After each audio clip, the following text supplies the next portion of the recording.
Donc 3 heures 60 minutes. Faut pas que tu rates ton train non plus. Ouais. Ouais.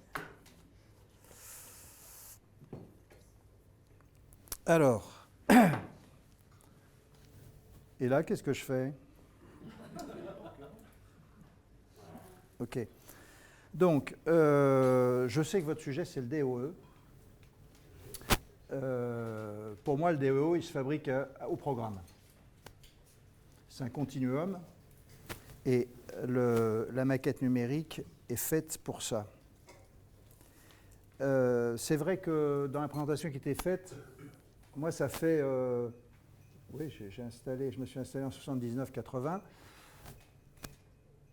À côté de mon métier d'architecte, j'ai toujours, architecte faisant de la conception et du chantier, j'ai toujours été à l'écoute et à la recherche de contrats de recherche, notamment auprès du plan construction, plan urbanisme, construction, architecture, auprès de l'ADEME ou auprès de la Fondation Bâtiment Énergie. Parce que j'avais une obsession. Quand j'ai fait mes études d'archi, moi j'ai essuyé, si je puis dire, enfin j'ai vécu les 2 chocs pétroliers. Et j'étais surpris de voir que les architectes n'avaient pas particulièrement de réponse ni d'intérêt pour le sujet. On était un tout petit groupe à plonger sur ces questions-là. Donc performance énergétique, performance environnementale en 1980. Il y a eu un appel d'offres qui a été lancé qui s'appelait Climat, architecture et formes nouvelles. Autrement dit, le monde du bâtiment, c'est un appel lancé par le plan construction. Voilà, il faut qu'on se bouge, faites-nous part de vos idées, on vous soutiendra. Bon. On a composé une équipe pluridisciplinaire avec des énergéticiens, des informaticiens, des architectes, des économistes. Et on est arrivé très rapidement à une idée très simple, c'est que si on voulait progresser dans ce domaine de la performance énergétique environnementale, il suffisait simplement de réaliser une seule chose, c'est d'articuler les compétences des gens que je viens de citer. Enfin, je peux rajouter de maître d'ouvrage, entreprise, etc. Et on s'est dit, bon, une fois qu'on a dit ça, c'est bien, mais comment on va y arriver? Alors d'abord, on a regardé qu'est-ce qui existait comme outil qui pouvait permettre à ces professionnels de mieux travailler, de mieux appréhender les problématiques climatiques, l'ensoleillement, l'architecture qu'on appelait justement vernaculaire et bioclimatique. Il n'y avait pas grand-chose. Dans les grandes agences, au mieux, il y avait sous 1 centimètre de poussière les abacs du CSTB, dans un beau classeur avec des feuilles A3. Donc vous aviez les courbes du soleil en fonction des latitudes des villes en France. Et c'est tout. Nous, on s'est dit, on ne va pas aller bien loin avec ça. Il se trouve qu'à cette époque, les premiers micro-ordinateurs arrivaient en France. Ça peut vous étonner, les plus jeunes d'entre nous, mais oui, il y a eu une époque où il n'y avait pas de micro-ordinateur. Et donc, on s'est dit, s'il y a un micro-ordinateur, si on arrivait à représenter le Soleil, représenter le projet, eh bien, on arriverait à faire comprendre pas mal de choses. Donc, on a eu l'idée d'inventer d'abord la modélisation en 3D. Ça n'existait pas. On passait des nuits à saisir des points X, Y, Z au début. Hein. Voilà. Pour constituer un modèle 3D. Et puis, après, on a eu l'idée d'inventer l'héliodon numérique, la simulation d'ensoleillement par ordinateur.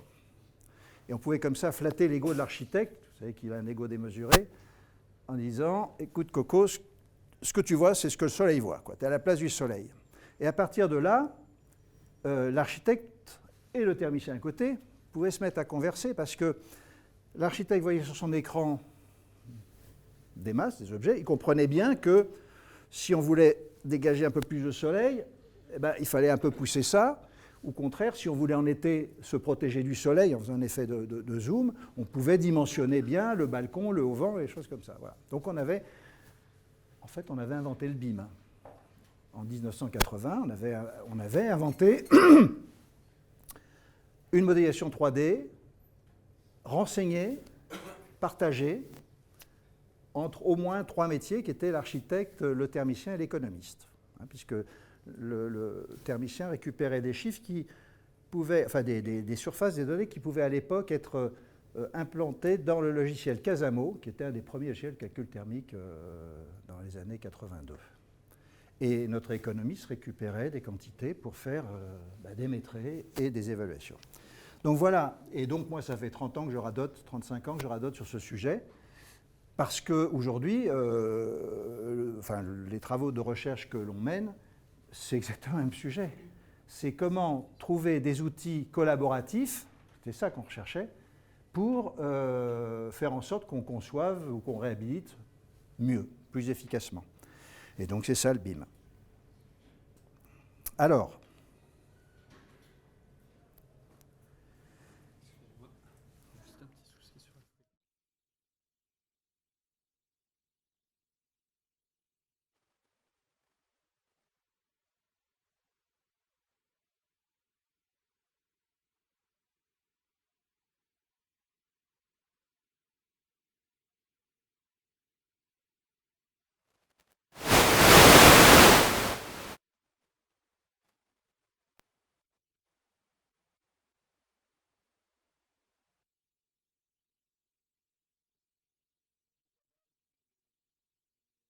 mais bon, est-ce qu'on y va? Est-ce que ça va être obligatoire, réglementaire? Non, le gouvernement, l'État a décidé de ne pas rajouter des normes aux normes, et il n'y a pas besoin, puisque de toute façon, les maîtres d'ouvrage nous l'imposent, et puis le bon sens l'impose.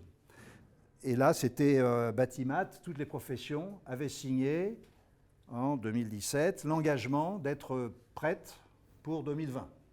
Voilà. Donc chacun se forme, il y a plein d'outils ou d'associations. Il y a Mediaconstruct, il y a ADN maintenant, et voilà, donc il n'y a pas d'état d'âme à avoir. Je dis que aussi, il faut se bouger, parce que je dis ça en tout cas aux archis, hein, ceux qui ignoraient la chose, dans 3 ans, ne seront plus là pour en parler. 3 ans ou 5 ans, ça va très vite. Ça, c'est le petit clin d'œil, parce que ça, c'est moi quand j'étais petit, un article que j'avais écrit en 1986, qui en fait expliquait en 2 schémas. Le schéma traditionnel à gauche d'un projet qui s'élabore de manière très séquentielle, et puis à droite le schéma idéal d'acteurs qui sont en étoile autour d'une base de données 3D partagée. Ce que le bâtiment présente comme une innovation aujourd'hui, c'est juste un rattrapage de 35 ans de retard. Parce que ça fait 35 ans que tous les autres secteurs d'activité utilisent ces modes collaboratifs 3D partagés. Qu'est-ce qui s'est passé en France? Puisque nous, il y a 35 ans, on avait déjà inventé ces outils-là. Et il y avait Architrion, il y avait un certain nombre de logiciels qui existaient. Il s'est passé le phénomène AutoCAD. Grâce à Autodesk, on a pris, pas en France, dans le monde entier, 30 ans de retard, parce que Autodesk a réussi à convaincre en 1985-83 les acteurs de la construction que autant pour faire des automobiles, des avions ou des cafetières, c'était important d'avoir du 3D partagé, sophistiqué, autant pour faire du bâtiment, une planche dessinée électronique suffira. Voilà. Et tout le monde y a cru. Et ça s'est imposé. Si on regarde le verre à moitié plein, on peut dire que c'est pas mal parce que ça a déclenché l'informatisation assez rapide du bâtiment. Le verre à moitié vide, c'est qu'on l'a fait de la façon la plus bête qui puisse exister, quoi. Donc, c'est pas grave, aujourd'hui on rattrape le retard, on y va. Donc,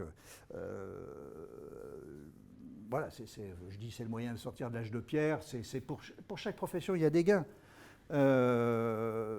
Voilà, bon, ils sont là, meilleur travail collaboratif, architecte, ingénieur, renforcer les liens avec les industriels, tendre vers le zéro défaut avec l'entreprise, livrer une base de données pour exploitation maintenance. C'est le but. La construction, la programmation, la conception, la réalisation, c'est un épiphénomène. C'est très important, mais c'est un épiphénomène. Le bâtiment, il reste pour 50 ou 100 ans. Voilà. Alors, je reviens toujours à... Je pourrais, oui, mettre comme ça, vous voyez. Je reviens toujours à l'essentiel. Et à ces chiffres, moi, que j'énonce régulièrement depuis, je ne sais pas, 15-20 ans. Le coût de non-qualité annuel, 15 milliards d'euros par an. Alors, quand on dit, mais d'où sort ce chiffre? Je réponds à la vérité, c'est qu'un jour, j'ai écrit ce chiffre, il y a 15 ans, Et comme je n'ai jamais été démenti par personne, j'ai fini par y croire moi-même. En vérité, c'est dans les années 90, quand les méthodes de gestion de la qualité, les ISO 9000 et tout ça, enfin avant l'ISO 9000, sont arrivés dans le secteur du BTP, les experts nous racontaient que dans n'importe quel secteur d'activité, le coût de non-qualité était d'au moins 15%. Donc 150 milliards d'euros de chiffre d'affaires BTP, prenez 15%. Et encore, si on se compare d'autres industries qui sont autrement plus, j'allais dire, fliquées, administrées, normées que l'armement, la pharmacie, l'aérospatiale, etc., vous pourrez imaginer que dans le bâtiment, le coût de non-qualité est d'au moins 20%, donc ça ferait 30 milliards d'euros par an d'auto-gaspillé. Hein. Alors, sauf que c'est difficile à identifier parce que ce n'est pas de l'argent identifiable, il est dans la poche de tout le monde et de personne. Simplement, prenez chacun là, à la seconde votre chiffre d'affaires, prenez 10% ou 15% et vous voyez le gap que vous pourriez reconquérir. Et je pense que le BIM est un outil de reconquête de ça, puisque c'est un outil d'une démarche qualité partagée. Alors, en plus, on a des choses qui sont bien fléchées maintenant. Il y a le plan bâtiment Grenelle qui s'appelle plan bâtiment durable. Il y a le plan de transition numérique.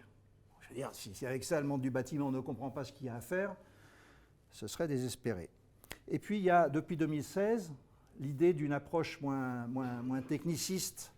On va sortir, on ne va pas faire une RT 2020. On s'est battu à quelques-uns pour démontrer que la RT était contre-productive.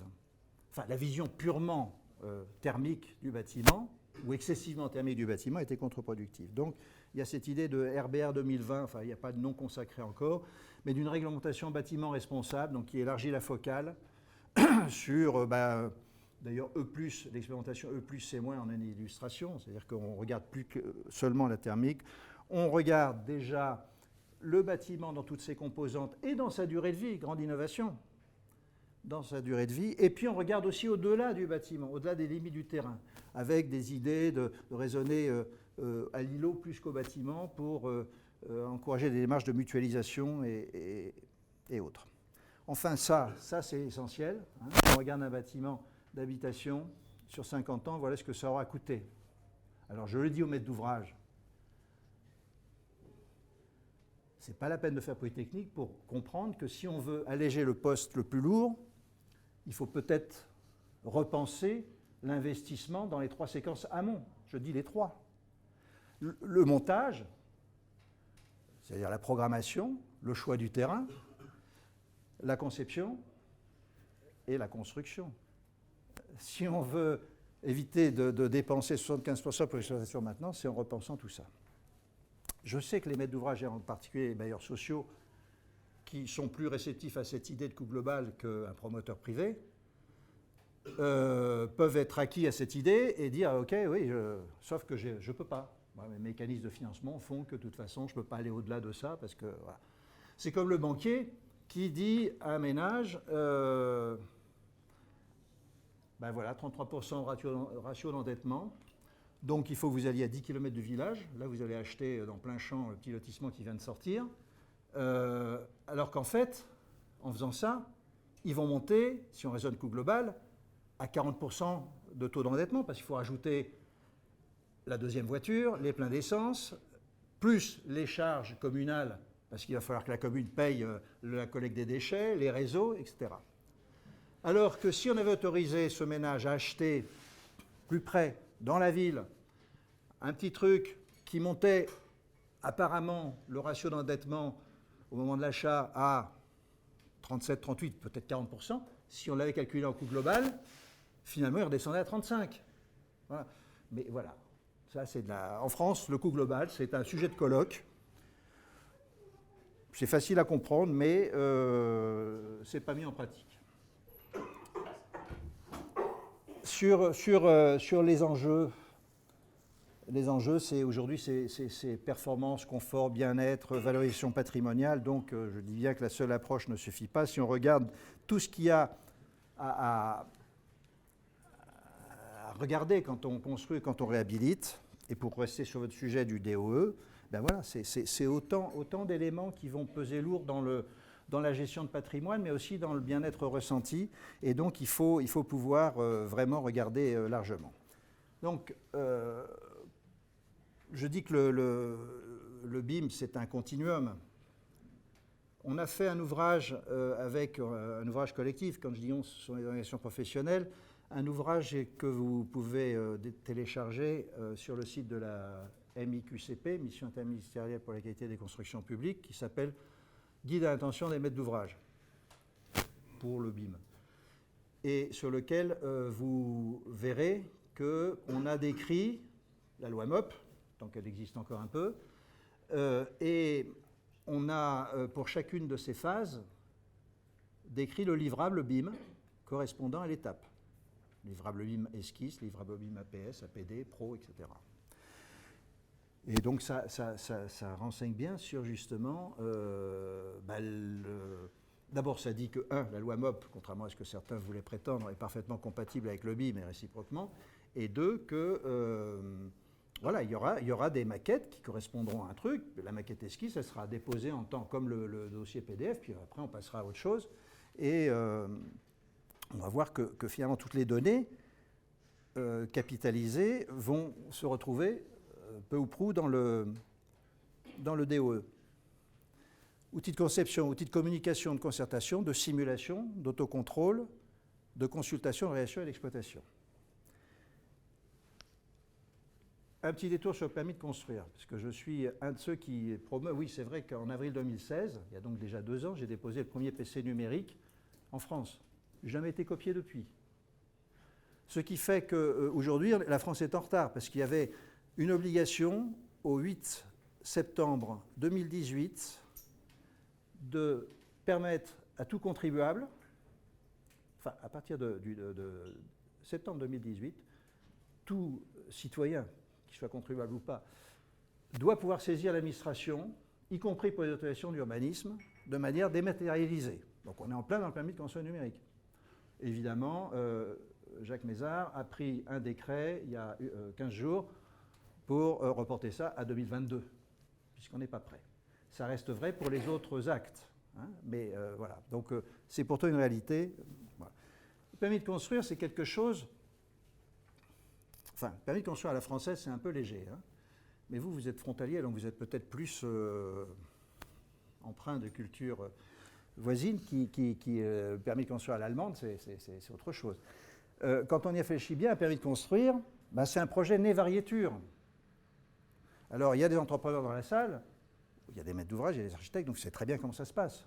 Nous, on nous met la pression pour déposer vite un permis, hein, parce qu'il faut avoir, surtout pour le promoteur privé, il faut avoir le récépissé pour pouvoir aller dans les étapes suivantes commerciales. Le promoteur privé s'en fout qu'il faille déposer X modificatifs après, puisqu'il a écrit dans son contrat que l'architecte serait taillable et corvéable à merci, tant qu'il n'aurait pas un permis. Et il sera même payé quand le permis sera purgé, peut-être dans le meilleur des cas. Voilà, donc, mais vous imaginez que c'est une vaste fumisterie. Or, si on réfléchit, un permis de construire, c'est du né variéture, parce que vis-à-vis du PLU, vos façades, elles sont tenues au centimètre, prospect, recul, retrait, etc.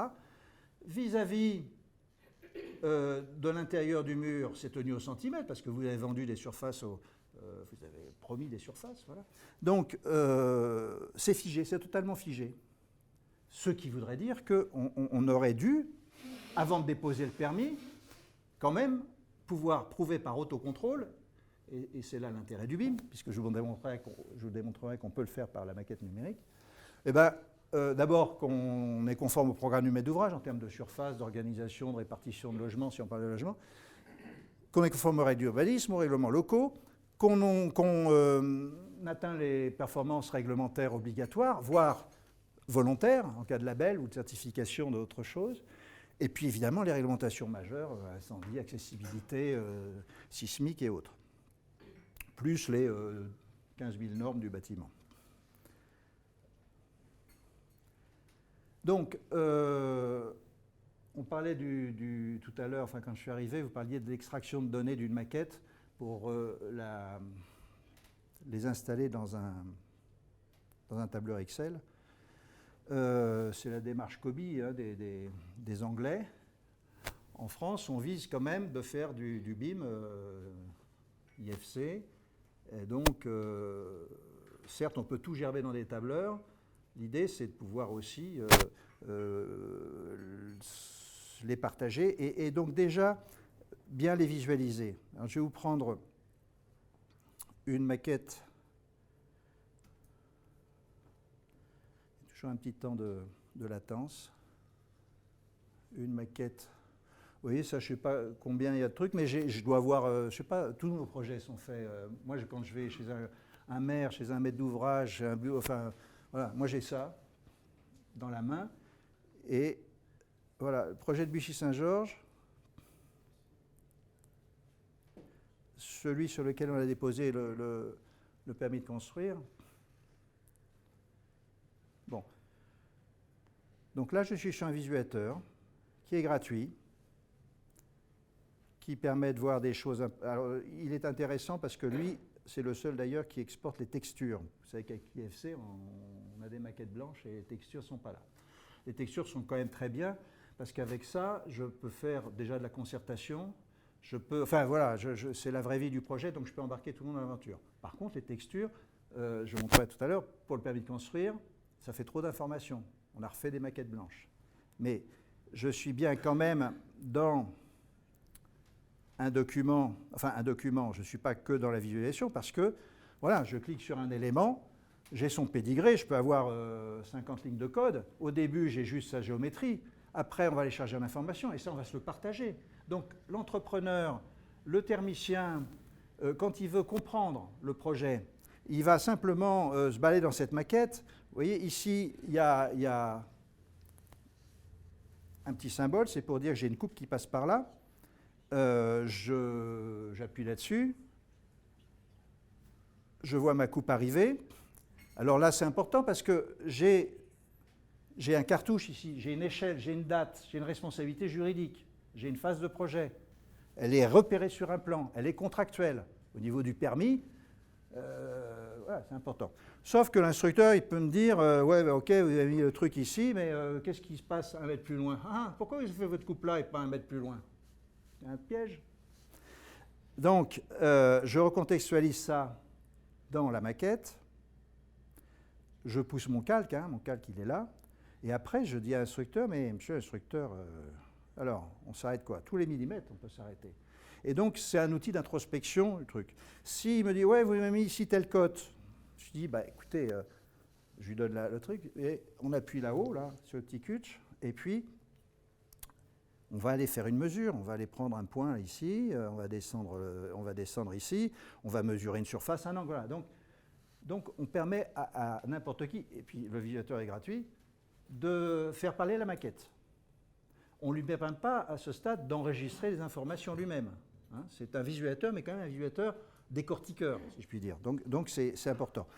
Bien sûr, on a les documents de représentation traditionnels, parce qu'on ne va pas livrer pour un permis de construire une maquette numérique, parce que la maquette numérique, elle n'a pas d'échelle, donc c'est dangereux. Elle sera accompagnée de plans correspondant à l'échelle due à la phase du projet. Quand voilà, j'ai ces plans, il faut que je puisse démontrer qu'ils sont bien intégralement extraits de la maquette. Il n'y a pas de petites retouches AutoCAD par-ci, par-là. Hein. Donc, c'est important parce qu'il faut qu'on puisse avoir tout à fait confiance dans cette maquette. Et donc, cette maquette va être déjà renseignée. Je suis au stade là, du permis, donc il y a déjà plein de renseignements à mettre dessus. Mais on comprend bien que dans les phases ultérieures, naturellement, on va déboucher sur un DOE très renseigné. Donc voilà, on sait décortiquer, on sait la regarder, on sait l'analyser. Et derrière, ça veut dire quoi? Ça veut dire que finalement, on induit la transparence. Parce que moi, je la donne, la maquette. Je la prête, selon qu'elle est dans mon contrat ou pas. Je sais que de toute façon, ça va aider à la compréhension du projet, on gagnera tous du temps. Donc cette transparence induit de la confiance, ça c'est mathématique, c'est pas mathématique, c'est humain, transparence, confiance. Et transparence plus confiance, je vais vers la garantie de performance sereinement. Si tout le monde a confiance dans la maquette, alors toutes les simulations que je peux faire calcul de structure, de thermique, de je ne sais quoi, et les lettrés sont dignes de foi. Ce n'est pas des abacs, ce n'est pas des trucs sortis d'un Excel où il a pu y avoir peut-être des... Enfin, bon. Donc, voilà, l'idée c'est de se dire, il faut qu'on ait tous confiance dans cette maquette, qu'elle soit bien partagée, et qu'on puisse faire des simulations. Ouais, je cite, alors oui, je dis, parce que ça coûte cher quand même, hein, faire une maquette. Qui fait la maquette, en général, c'est l'architecte, hein. Enfin, jusqu'à aujourd'hui. Il y a les petits produits dérivés du BIM, ce que j'appelle petits produits dérivés du BIM.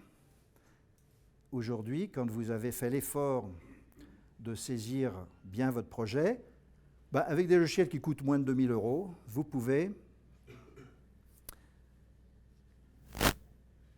Il y a même une petite musique, mais là, c'est pas grave qu'on n'entende pas.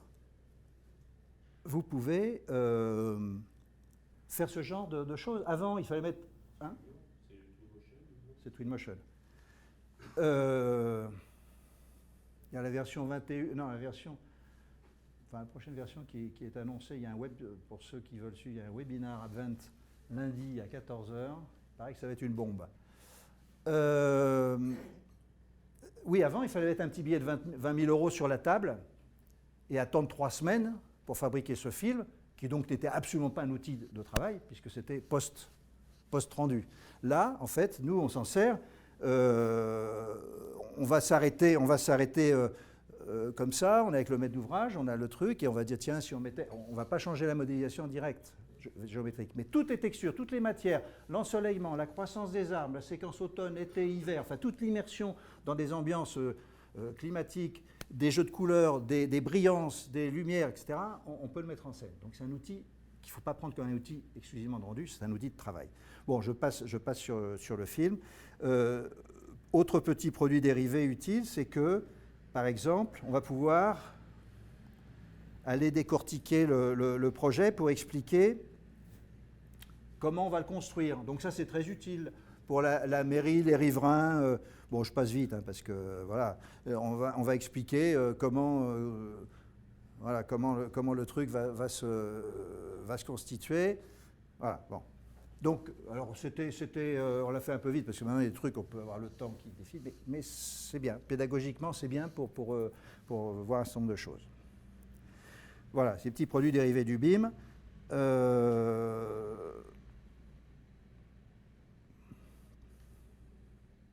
Et pareil, hein, quand on me demande des maquettes, on me demande de moins en moins, ben on les fait en impression 3D.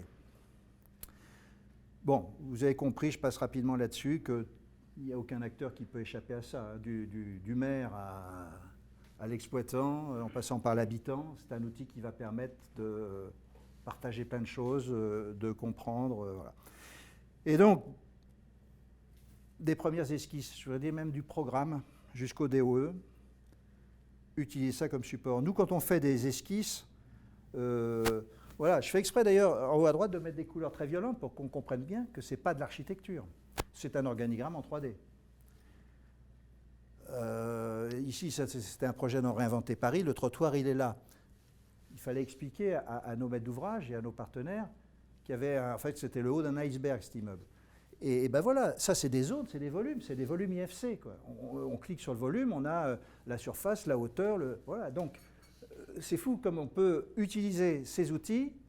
Et là, c'était dans un mode programmatique, puisqu'à partir de là, on a bâti ensemble la programmation du truc. Donc, ça commence très tôt, l'exploitation du BIM. Alors, DOE. En phase consultation, aujourd'hui, on a la possibilité, évidemment, d'aller puiser des informations dans les bases de données industrielles. Ils l'ont tous compris, hein, c'est la course à l'armement, pour être sur la photo. Donc on peut aller télécharger, là c'est un élément de façade F4 de chez Saint-Gobain, plein de choses, et quelquefois trop de choses. Ça peut bien alourdir la maquette, donc il faut être prudent. C'est-à-dire qu'il n'y a peut-être pas besoin de tartiner ça partout sur l'ensemble des façades. Il faut être un peu stratège. On peut avoir, comme on le faisait à l'ancienne, des loupes à un moment, en disant tiens, ici il y a le détail sur l'étanchéité, le truc. Je ne vais pas tartiner des dalles sur plot forcément partout. Voilà. Trop d'informations peut tuer l'information, donc il faut être vigilant là-dessus. On demande aux industriels d'avoir des filtres, je vous montrerai que certains l'ont compris, et à nous, aux différents stades quelquefois c'est l'entrepreneur qui va aller charger tel ou tel truc, faire une contre-proposition. Je précise encore que pour moi, si le permis a été déposé, il faudra qu'elle soit à épaisseur constante. Sinon, c'est modificatif, c'est enfreinte au PLU ou c'est mécontentement du maître d'ouvrage parce qu'on lui a piqué des mètres carrés. Ça veut dire qu'il a bien fallu avant faire les simulations qui s'imposaient. Si on prend un autre exemple, là, Ciplast, maintenant ils ont bien chiadé leur truc. On a un peu, enfin, ils nous avaient montré des choses à l'agence parce que comme les industriels savent qu'on est assez attentifs à ces questions, souvent ils viennent de nous demander nos avis. Donc voilà, ils ont pas mal de choses. Un exemple intéressant chez Schuco, ils ont su adapter la représentation des objets en fonction de l'échelle de restitution. Et on n'a téléchargé qu'un seul objet. Mais à l'esquisse, il aura cette représentation, enfin au centième, au cinquantième et au vingtième. Hein, ce n'est pas un dessin qu'il faut refaire à chaque fois, non, c'est en fonction de ce qu'il propose. Et puis évidemment, il y a la géométrie qui est embarquée, mais il y a aussi le descriptif et les performances. Donc là, je fabrique le DOE. Hein. Je ne sais pas à quel stade j'ai chargé la fenêtre Schuco, parce que dès l'esquisse, je voulais. Alors on va me dire, ouais, mais en marché public, c'est ou équivalent. Oui, d'accord. Sauf que voilà, faudra que l'entreprise me propose quelque chose d'équivalent en termes de clair de vitrage, en termes de UW, en termes de ceci, de cela. En phase pro, donc on va embarquer les détails techniques à la manière de Loop, et moi je dis pourquoi pas des vidéos d'exécution. Parce que c'est vrai qu'on ne parle pas toujours le français, on ne comprend pas toujours le français sur les chantiers, alors je ne reviens pas sur la clause Molière, mais on peut parfaitement embarquer une petite vidéo, qui sera d'ailleurs dans le DOE ensuite, parce que ça peut être aussi une DOE d'entretien de tel ou tel ouvrage. Pour que finalement, avec 1 minute 30, 1 minute 30 de vidéo, ça vaut quelquefois 25 pages de CCTP que de toute façon, on ne trouve même pas sur le chantier. Simulation. Alors, grâce au BIM, on va peut-être faire une chose qu'on n'a jamais faite dans le bâtiment, c'est simuler. Parce que dans le bâtiment, on ne simule pas, hein, on calcule. Après, on s'arrange. S'il n'y en a pas assez, on en rajoute un peu, mais ce n'est pas ça qu'on appelle la simulation. La simulation, c'est pouvoir comparer, par exemple, plusieurs technologies constructives. J'ai défini une forme urbaine, des espaces qui correspondent à déjà 2 points importants. 1, le respect du cahier des charges du maître d'ouvrage. 2, respect du PLU. Et 3, si possible, une gueule sympathique. Mais je ne sais pas en quoi je vais les construire. Si j'ai envie de faire du bois, je vais faire un discours sur le bois. Et puis en général, on va me suivre. Enfin, jusqu'à ce que je sois rattrapé à l'appel d'offres par un prix qui dépasse le budget. Mais si j'ai envie de faire du métal, pareil, je pars sur un discours métal. Voilà. Moi, jamais j'ai entendu un maître d'ouvrage me demander, alors je ne pousse pas à la consommation, mais pourquoi du bois? Vous avez regardé le monomur, vous avez regardé le prémur, vous avez regardé ceci, cela. Bon, bref, on va pouvoir se mettre à faire de la simulation, alors ensoleillement, thermique, environnemental, bas carbone, acoustique, enfin tout peut y être, et coût global. Mon maître d'ouvrage devrait me dire, montrez-moi que ce choix constructif, ce parti constructif, ce type de cloison me permet, elle est plus chère, mais est-ce que, au bout du compte, je ne vais pas faire des économies? Donc il y a toute la chaîne vertueuse pour faire ça, hein, des logiciels qui font du 3D IFC, et puis des logiciels de métier qui savent lire l'IFC. Ça, c'est un exemple. Alors, ArchiWizard, moi, c'est à la fois une fierté et une déception, parce qu'ArchiWizard, je fais partie de ceux qui ont inventé ce logiciel dans le cadre de contrats de recherche, et je pensais que les architectes se précipiteraient dessus, parce que ArchiWizard fait un des moteurs de calcul agréés pour le RT 2012, mais il fait aussi des choses très utiles, comme le facteur de jour, comme le nombre de lux que je reçois dans la pièce, voilà, et il calcule en temps réel. Donc c'est de la pédagogie embarquée, puisque quand vous avez un calcul en temps réel, vous bougez un élément, vous voyez, non pas 3 semaines après, quand le thermicien a bien voulu vous rendre un calcul, mais dans la seconde qui suit, l'évolution, positive ou négative, de votre geste. eh ben, les architectes, ils ne sont pas vraiment emparés de cet outil. Bon. Ça, c'est de la simulation, ensoleillement. Je peux l'expliquer qu'effectivement, ici, bah ouais, ici c'est moins bien, mais bon, voilà, est-ce que je discute avec le maître? Je rends visible des phénomènes physiques qui peuvent poser des problèmes et je ne triche pas. Encore une fois, transparence. Je n'attends pas que les habitants arrivent pour qu'ils se rendent compte qu'ils n'ont pas de soleil en hiver au rez-de-chaussée. Quand je fais une extension, c'est bien, là on fait des plugs. Celui qui va être là, il va souffrir. Il va être très déçu. Parce qu'il n'aura plus du tout la même lecture de... Bon, j'en parle, parce que c'est pas... moi je le sais. Donc je caractérise ça et puis on discute avec le maître d'ouvrage.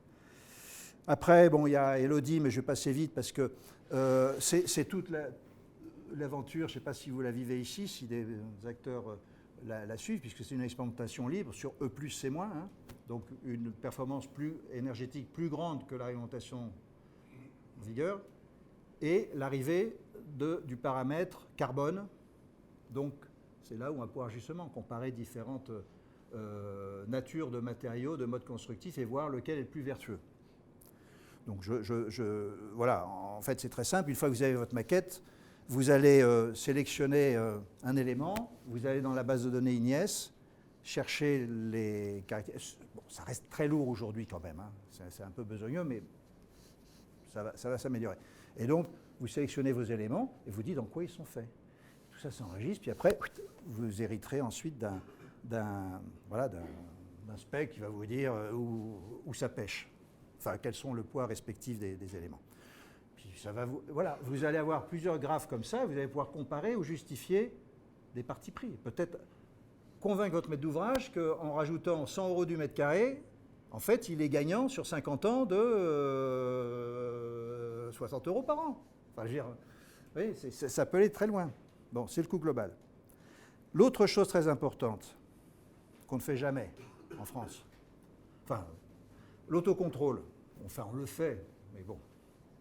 Là, la maquette numérique va nous permettre avec ce que j'appelle le superviseur de contrainte, en fait, maintenant j'appelle ça le superviseur d'exigence, parce que contrainte c'est négatif, exigence c'est...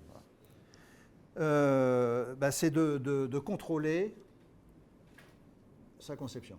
Je reviens sur votre sujet du DOE. Le DOE, en fait, il doit être parfaitement conforme au programme initial, aux exigences du maître d'ouvrage, aux performances sous-tendues par le programme. Eh bien, il faut donc que je puisse superviser ces contraintes qui ont pris naissance au programme, mais ça peut être aussi une certification HE qui a été voulue, donc déclenchement de toute une autre batterie de contraintes. Il faut que je puisse démontrer à chaque phase que je suis bien dans le respect de ces contraintes. Et le DOE, qui ne sera... voilà, enfin, on n'appuiera même pas sur un bouton, parce que ma pratique, moi déjà, c'est en chantier, quand une cloison bouge de place,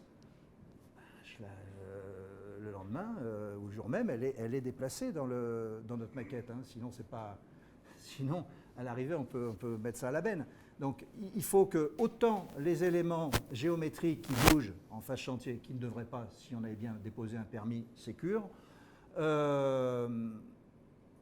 tant les éléments géométriques que les éléments descriptifs. C'est vrai que je dis toujours aux entreprises, moi, entre notre conception et le moment du chantier, il a pu s'écouler 2 ou 3 bâtiments. Hein. Des affaires qui se plantent, qui s'arrêtent. Bon.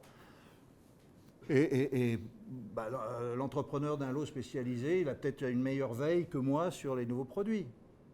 Que moi, ou mon économiste, ou mon bureau d'études. Donc je reste toujours à l'écoute de ce qu'il peut proposer. Toutefois, en précisant 2 choses. Soit à performance égale, c'est moins cher, et si c'est moins cher, il restitue la différence au maître d'ouvrage. Soit à prix égal, c'est plus performant, et donc on choisit ensemble. Si je bime les exigences du maître d'ouvrage, vous comprenez que la maquette numérique devient un didacticiel. L'architecture, c'est un assemblage de pleins et de vides. Comment on crée des vides ? En délimitant par des pleins. Des façades, des refends, des planchers, des toitures, etc.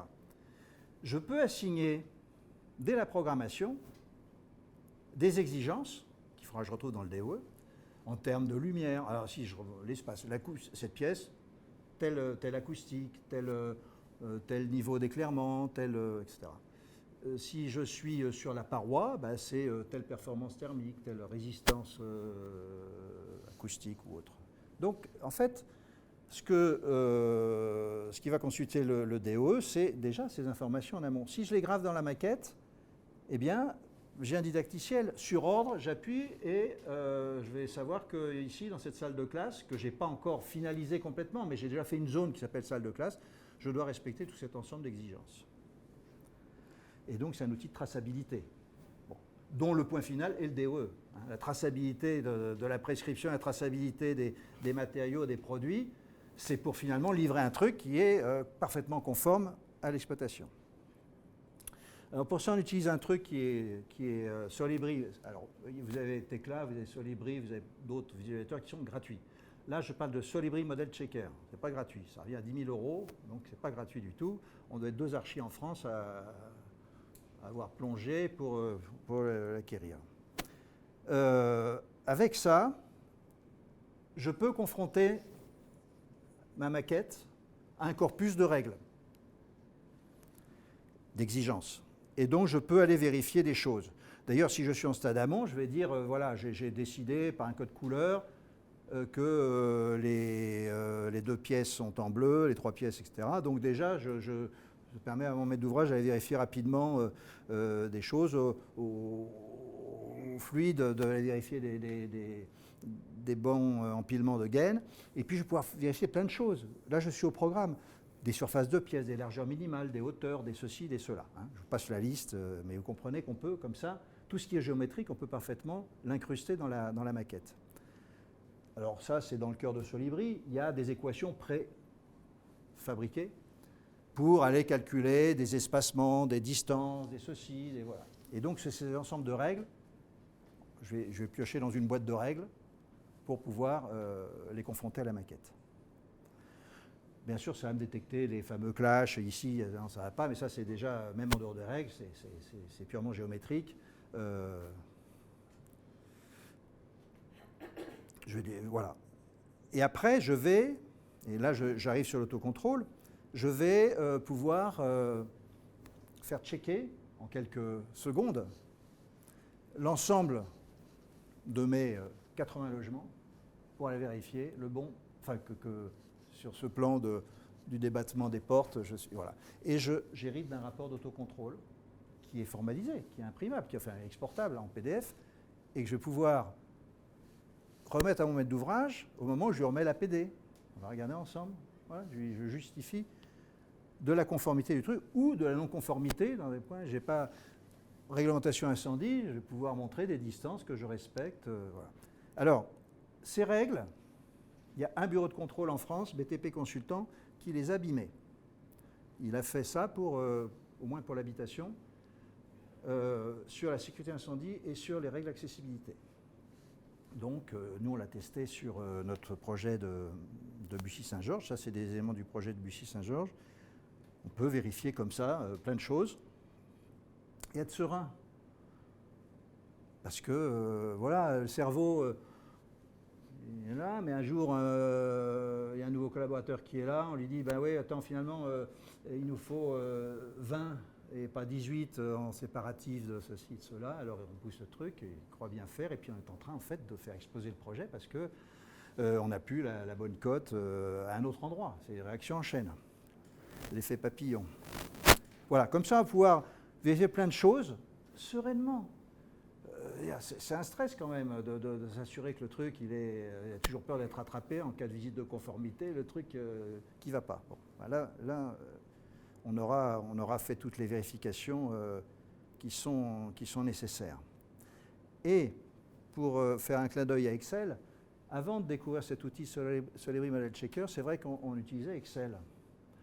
On faisait extraire de la maquette des données numériques, et après on comparait des valeurs, on regardait si le C plus D était au-delà de, voilà. Mais c'était quand même plus artisanal. Et puis il fallait recommencer à chaque fois qu'on modifiait la maquette. Sur le permis de construire numérique,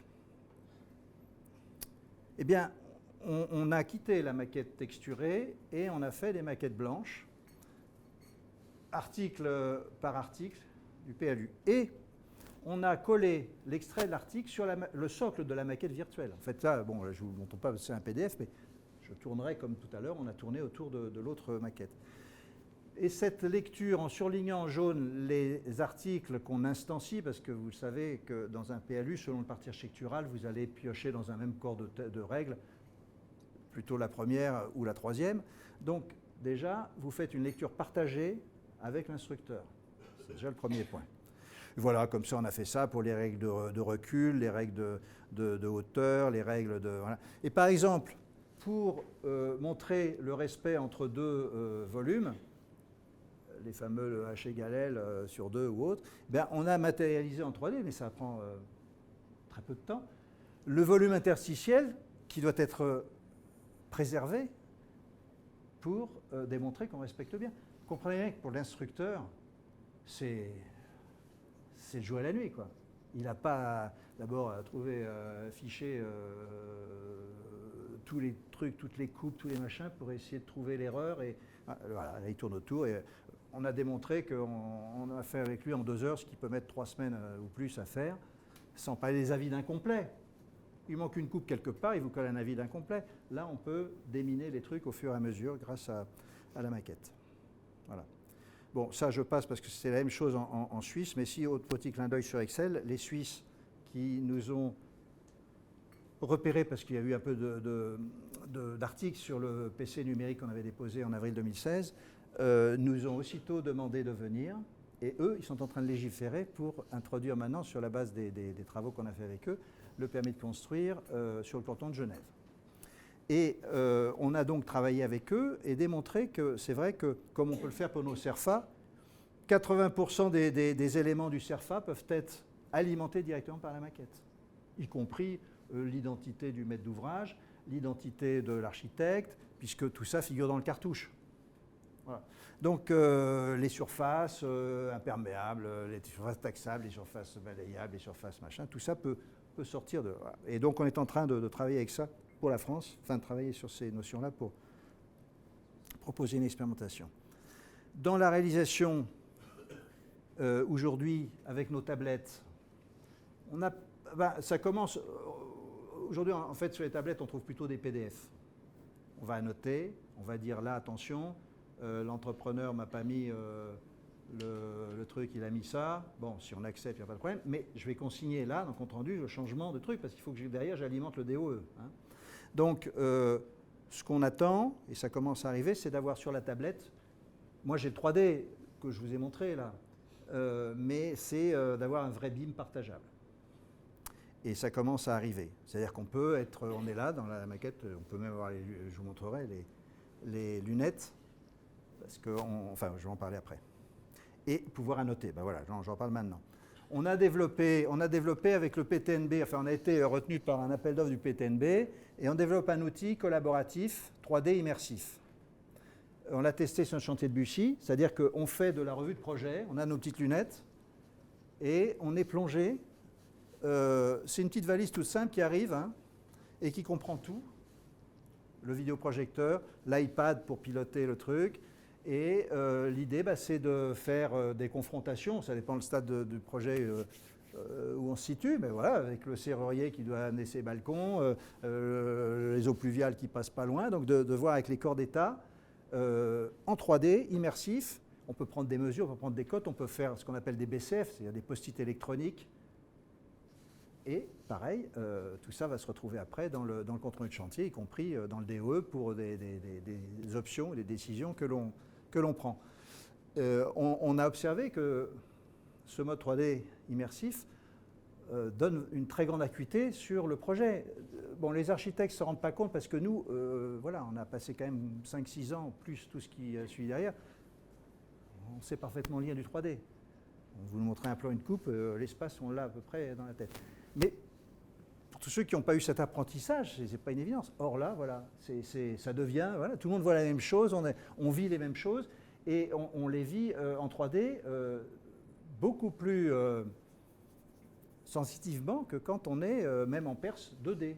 Hein. C'est une question de... Et donc, l'idée d'ailleurs, moi que j'ai là-dessus, c'est d'arrêter la réunionite de chantier. Pour l'archi, c'est très commode de convoquer les 14 corps d'État. On dit, bon, si jamais j'en ai besoin. N'empêche que, en tout cas en région parisienne, corps d'État qui se déplace, c'est 2 heures de bouchon, hein, au moins 1 heure à l'aller, 1 heure au retour. Je ne parle pas du CO2 émis. Pour 2 heures de présence avec peut-être 5 minutes de temps de parole. Quel gaspillage. Donc, ce mode 3D collaboratif, immersif, on le développe aussi à distance. L'idée, ce n'est pas de ne plus se voir, c'est peut-être d'éviter la réunionite avec plein de gens qui, voilà, bon, vous avez tous testé la vidéoconférence, ça génère beaucoup d'économies, quand on est discipliné, ça marche très bien. Donc là, si vous avez un mode représentatif 3D, que les gens peuvent interagir, noter des choses, eh bien, on fera économiser aux chefs d'entreprise beaucoup d'argent et la planète beaucoup de CO2.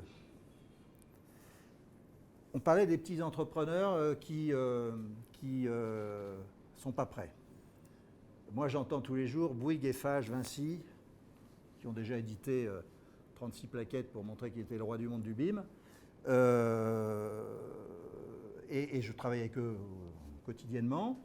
Il y a 10 ans, quand je présentais une maquette, bon, je veux bien comprendre. Il y a 5 ans, quand je présentais une maquette, je veux bien comprendre. Mais quand la semaine dernière, je présente une maquette et que le mec me dit écoutez, au siège, ils savent, mais nous, pas encore. Je dis arrêtez vos discours asphyxiants, faisant croire que vous maîtrisez ça.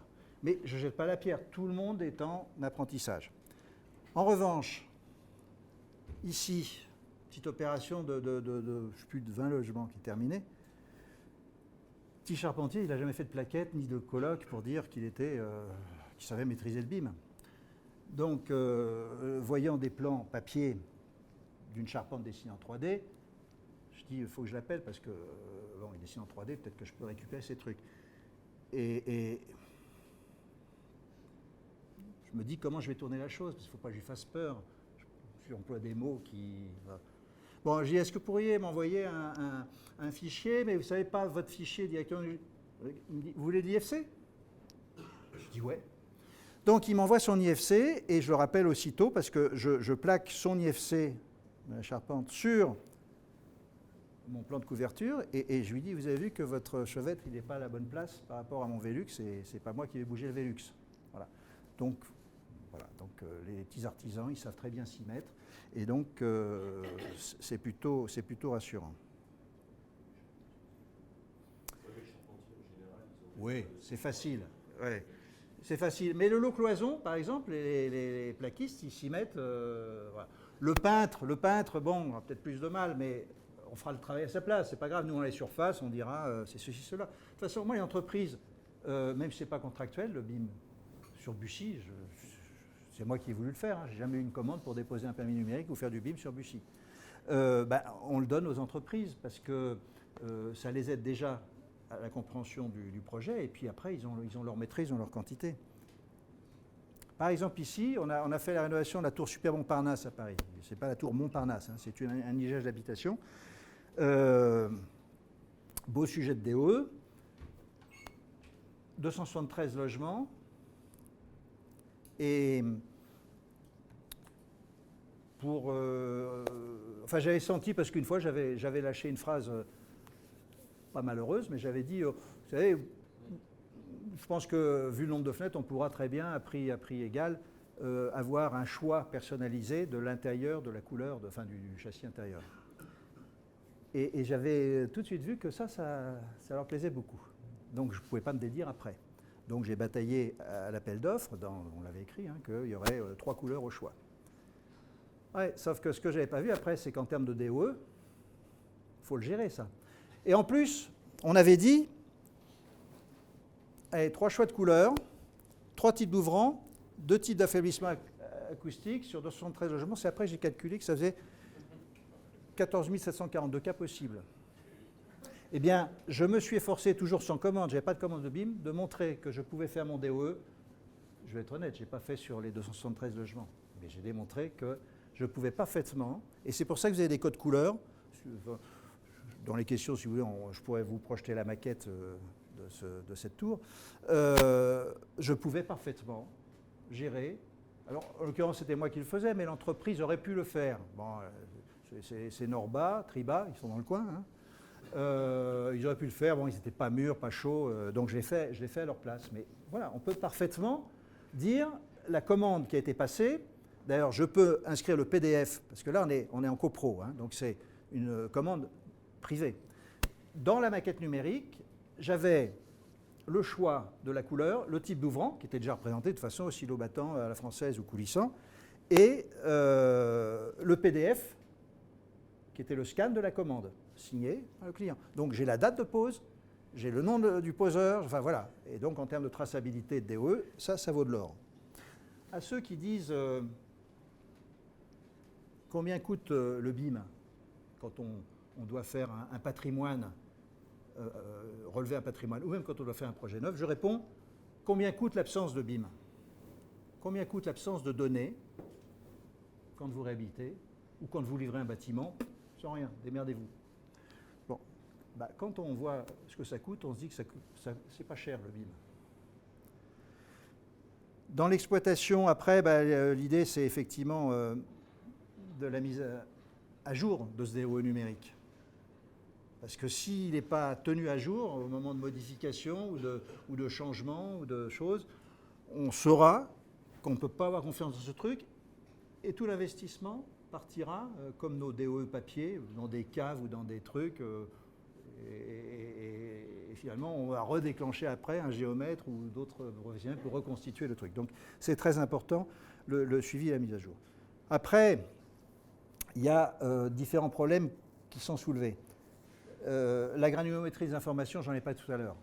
Si à l'esquisse, vous héritez si les industriels ne sont pas capables de mettre des filtres sélectifs pour vous servir le degré de précision que vous souhaitez avoir par rapport à la phase, on va avoir du mal.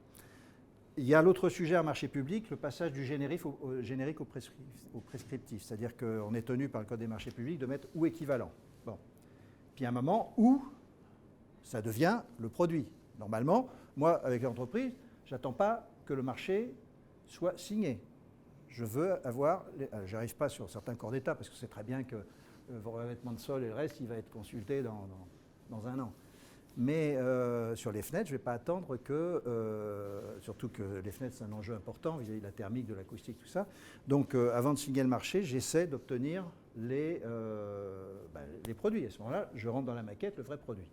Mais sur certains logiciels, vous avez déjà des bases de données de produits. Donc vous allez livrer des maquettes IFC en phase consultation, où il faudra prendre soin de dire attention, toute allusion à une marque déterminée est purement illustrative, puisqu'il y a la notion de ou équivalent. Voilà, c'est juste une précaution de langage. Après, ça peut être validé ou changé. Après, la problématique des relevés, bon, je passe là-dessus.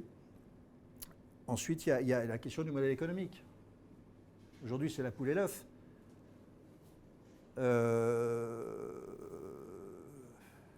Qui paye quoi aujourd'hui? L'archi, il paye pas mal de sa chemise, hein, mouille pas mal sa chemise pour faire une maquette exploitable. Il ne peut pas payer pour autant. Certains maîtres d'ouvrage, plus considérant sur le coût que ça entraîne, accompagne la maîtrise d'œuvre en donnant, je ne sais pas, un point de plus, 0,5 plus, 0,5 points. Bon. D'autres disent vous démerdez. Hein. C'est pas parce que le traitement de texte est arrivé que... non, voilà, c'est à vous d'avoir les outils de l'époque. Hein. Il y a les deux attitudes. Néanmoins, il faut savoir quand même que toutes les datas qu'on va constituer entre nous tous partenaires et qui vont leur arriver en fin de chantier dans un DOE, ça vaut de l'or. Alors évidemment, ils disent non, ça vaut rien. Ben, c'est le jeu, hein. Mais en fait, ça vaut de l'or. C'est ICAT qui nous racontait que pour un bâtiment de bureau, sur, je ne sais pas, peut-être 10 000 m², la maquette numérique, il y a déjà 5 ans, c'était acheté 350 000 €. Pourquoi? D'abord parce que c'est peanuts par rapport au coût du bâtiment, et que l'acquéreur, savait que s'il n'achetait pas ça, ben, il fallait déjà investir 500 000 € pour essayer de comprendre. Voilà. Donc, bon, la data, ça vaut de l'or. On n'a pas calé le modèle économique. Je sais qu'à terme, ça générera non seulement de l'économie, mais de la qualité, quand tous les acteurs seront en ordre de marche. Mais que pour amorcer la pompe, ben, il faudrait quand même aider un peu de trucs. Sinon, on va mettre 5 ans à y aller, alors que c'est maintenant qu'il faut y être. Et je pense que l'assureur aurait son mot à dire, parce que l'assureur, en cas de sinistre, il sera très content de pouvoir mettre la main sur la maquette numérique. Il y aura toute la traçabilité à la nanoseconde près des échanges, des transactions, de ceci, de cela. Quoi. Enfin, on a les flux. Donc en termes de recherche de responsabilité, ça peut être un outil important. Là, je passe vite, je vais bientôt terminer. C'est pour dire que si je caricature, moi je dis que quelqu'un qui intervient, soit un thermicien par exemple, sans la maquette, il a bien un tiers de son temps pour comprendre le projet, comment ça marche, Ensuite, un tiers de son temps pour extraire des métrés et donc tous les risques d'erreur, parce que ça se fait avec des cutches à la main. Bon. Et puis un tiers de son temps pour déployer son talent. Ben, moi, je dis qu'avec la maquette, tout ça, c'est scratché. Le tiers de son temps, vous avez bien vu, quand on se promène dans le truc, ben, ça va être réduit à 10 minutes ou 1 heure. Extraire les métrés, ça va être quelques nanosecondes. Quand ça marchera bien, il y a des bugs, il y a des trucs, mais bon, ça va être, voilà. Donc, il va falloir qu'on rediscute, messieurs les thermiciens, je ne sais pas s'il y en a dans la salle, il va falloir qu'on rediscute un petit peu des trucs. Et donc, juste pour terminer avec ce sujet, moi je pose 3 petites questions naïves. Pourquoi, et je suis sur votre sujet DOE toujours, pourquoi on fabriquerait cette maquette qui va servir à faire un super DOE, une super exploitation sereine de la maintenance des bâtiments? Pourquoi moi je ferais tout ça à mes frais, alors que tout le monde va gagner beaucoup de temps, et j'aurais dû rajouter et le maître d'ouvrage beaucoup d'argent, par la livraison de données qui valent de l'or. Bon. Si je pousse la séquence autrement et je mets la maîtrise d'œuvre dans son ensemble, pourquoi la maîtrise d'œuvre ferait une super maquette? Pour que finalement seule l'entreprise, c'est FH qui me disait il y a 5 ans quand j'ai montré ces trucs-là, génial, on va gagner 2 mois hommes par appel d'offres. Donc pourquoi on ferait cet effort pour que seule l'entreprise tire son... et si je pousse le truc plus loin, pourquoi la maîtrise de l'entreprise ferait une super maquette pour que seul le maître d'ouvrage tire les marrons du feu pendant les 50 ans ou 100 ans qui suivent? En fait, ce n'est pas comme ça que ça se pose vraiment, mais je pose ces questions-là parce que c'est du gagnant-gagnant. Moi, si je fais une maquette, je sais que j'ai plus de fiabilité, que le bureau d'études, je vais pouvoir lui dire tu me fais 2-3 simulations et pas une. Enfin voilà.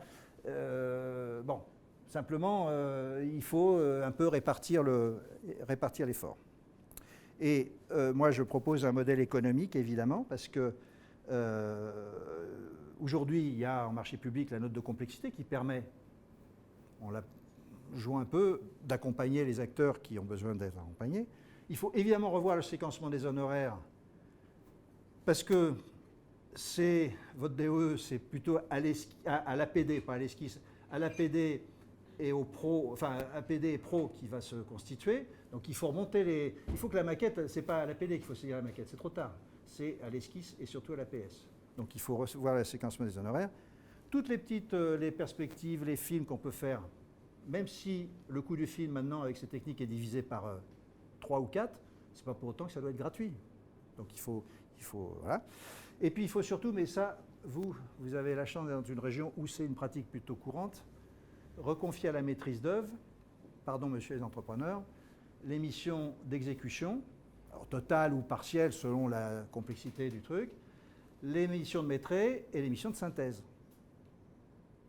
Parce que si vous avez ces missions-là, ben déjà vous pouvez déposer un permis de variéture et voilà. Et puis je dis que c'est pas normal ce système. Enfin, les anglo-saxons ont démontré que... alors ça ne plaît pas aux entreprises, bien sûr, parce que les entreprises nous disent en France, moi je ne veux pas être un pousseur de brouette, j'ai mon ingénierie. Bon. Pour des ouvrages d'art, peut-être, c'est même certain. Les majors ont un rôle important à jouer. Les majors, ils font que 5% du marché du bâtiment en France. Mais pourtant, c'est leur doctrine qui prédomine partout. Donc, bon, je sais qu'il y a 2 régions en France, dont la vôtre, et Rhône-Alpes, où les maîtres d'ouvrage pratiquent plus régulièrement ces missions élargies pour la maîtrise d'œuvre, des missions décrites comme complémentaires dans la loi MOP. En Ile-de-France, on n'y a pas droit. Je suis en train, grâce au BIM, d'entraîner quelques maîtres d'ouvrage à tester l'intérêt de s'appuyer sur une maîtrise d'œuvre, il faut qu'elle soit évidemment compétente, pour, avec le BIM, vraiment conduire et piloter le projet. Voilà, j'en ai... De toute façon, si on n'a pas, quand on est encore d'état séparé, avec des entreprises qui ne maîtrisent pas le BIM, si l'équipe de maîtrise d'œuvre n'a pas l'option accès, ça marche. Ah oui, ça c'est sûr. J'en ai pratiquement terminé. Ça, c'est important. Le bâtiment a toujours rejeté tout ce qui vient du monde de l'industrie, les méthodes ISO 9000. Un juste motif, c'est que, c'est vrai, le bâtiment, il fait un proto à chaque fois, il ne fait pas de série. Ben, il faut changer de paradigme et se dire que maintenant, le proto, c'est la maquette numérique, et que le chantier, c'est le premier de série, d'une série qui s'arrête là, puisqu'on ne fait pas de série dans le bâtiment. Mais au moins, on aura construit avant de construire, virtuellement. On aura fait les simulations, les tests, les machins, on aura fait des métriques exacts, on aura fait des prescriptions fines qu'on va récupérer dans le DOE. Et voilà. Donc, tant qu'on n'aura pas compris ça, que cette maquette, elle n'est pas là pour faire joujou, pour fabriquer à la hâte un DOE numérique à la fin, mais qu'elle doit être un outil de A jusqu'à Z, on n'aura pas... Voilà. Dernière petite recommandation, c'est que, bien sûr, s'il n'y a pas une compétence métier, c'est de la poudre aux yeux. Donc, d'abord le métier. Il y a beaucoup d'humains dans le BIM. C'est du collaboratif, c'est du dialogue, c'est du truc. C'est pas que pour les geeks. Et puis voilà, pour terminer, BIM ou has-been.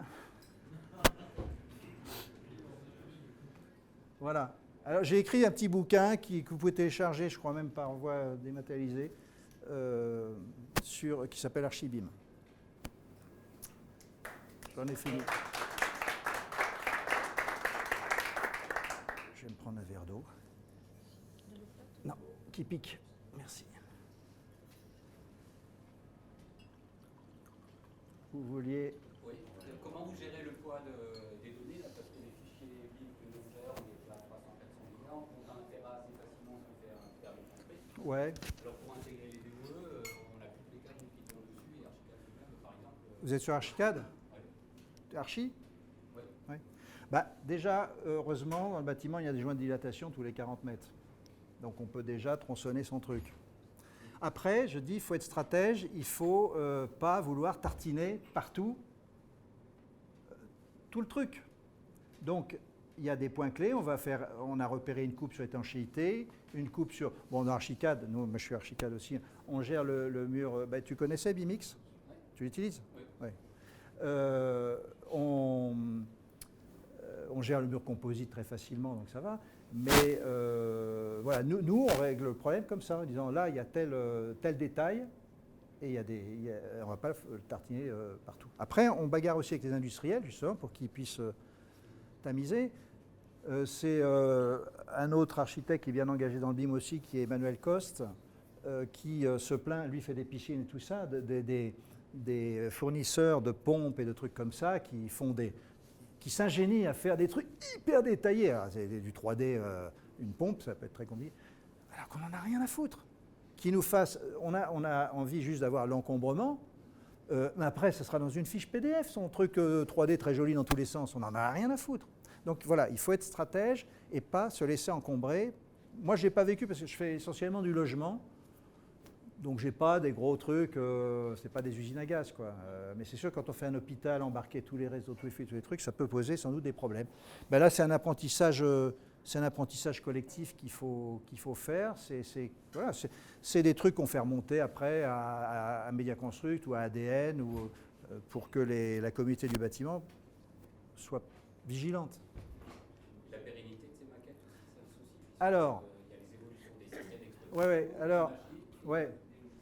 Bon, bah, c'est vrai pour les traitements de texte et les logiciels dont je parlais il y a 30 ans, qu'on ne sait plus lire. Maintenant, je dis que l'aéronautique et l'automobile semblent vivre avec depuis 30 ans. Je vois pourquoi le bâtiment n'y arriverait pas. Mais c'est une vraie question. Il va falloir... Depuis une voiture, c'est 10 ans, le bâtiment, c'est un peu plus. C'est peut-être ça le problème. Non, mais je veux dire que les outils qu'ils utilisaient il y a 30 ans, il y a une espèce de continuité. Ils s'efforcent de pouvoir les relire, voilà, même si la durée de vie est peut-être moins grande. Enfin, Airbus, il y a les pièces, il y a la maintenance, il y a tout ça. Mais il y a une autre question aussi qui revient, que je me pose à votre place, c'est ah ouais, la propriété intellectuelle. Moi, je dis que ça, c'est un truc inventé par les avocats pour trouver du business. Parce que je dis, écoutez, ça fait 30 ans qu'on fait de l'échange électronique dans le bâtiment en 2D. Expliquez-moi en quoi la troisième dimension changerait la donne de la propriété intellectuelle et artistique. La propriété intellectuelle et artistique, elle est régie par des textes. Si dans la conception, je fais appel à un brevet déposé par l'entrepreneur, ben, il sera sa propriété qui reste attachée. Mais bon, et puis, in fine, il faut se dire que la maquette, elle appartient à personne, elle appartient au bâtiment. Parce que le bâtiment, il peut être vendu. Il faut que la maquette suive. Voilà. Donc, ceci, c'était la petite parenthèse juridique. Mais c'est vrai qu'il faut être vigilant sur la capacité à relire dans 50 ans notre fichier Archicad. Je voudrais revenir sur le fait de ne pas mettre des détails sur l'ensemble, Oui. mais sur des zones Oui. spécifiques. On ne risque pas de perdre les capacités de maîtrise, là? Ben non, parce que dans la description, non mais le détail avec sa matière, son truc, la dalle sur plot avec le petit plot bien dessiné qui vient de chez l'industriel, tout ça, ça pèse lourd. Mais dans mon complexe d'étanchéité, j'aurais dit, alors il faut veiller à ce que l'encombrement de multicouches soit géométriquement parfait, parce qu'après c'est mes seuils, c'est plein de choses. Mais j'aurais décrit que cet espace-là est en fait un multicouche horizontal qui comprend la description.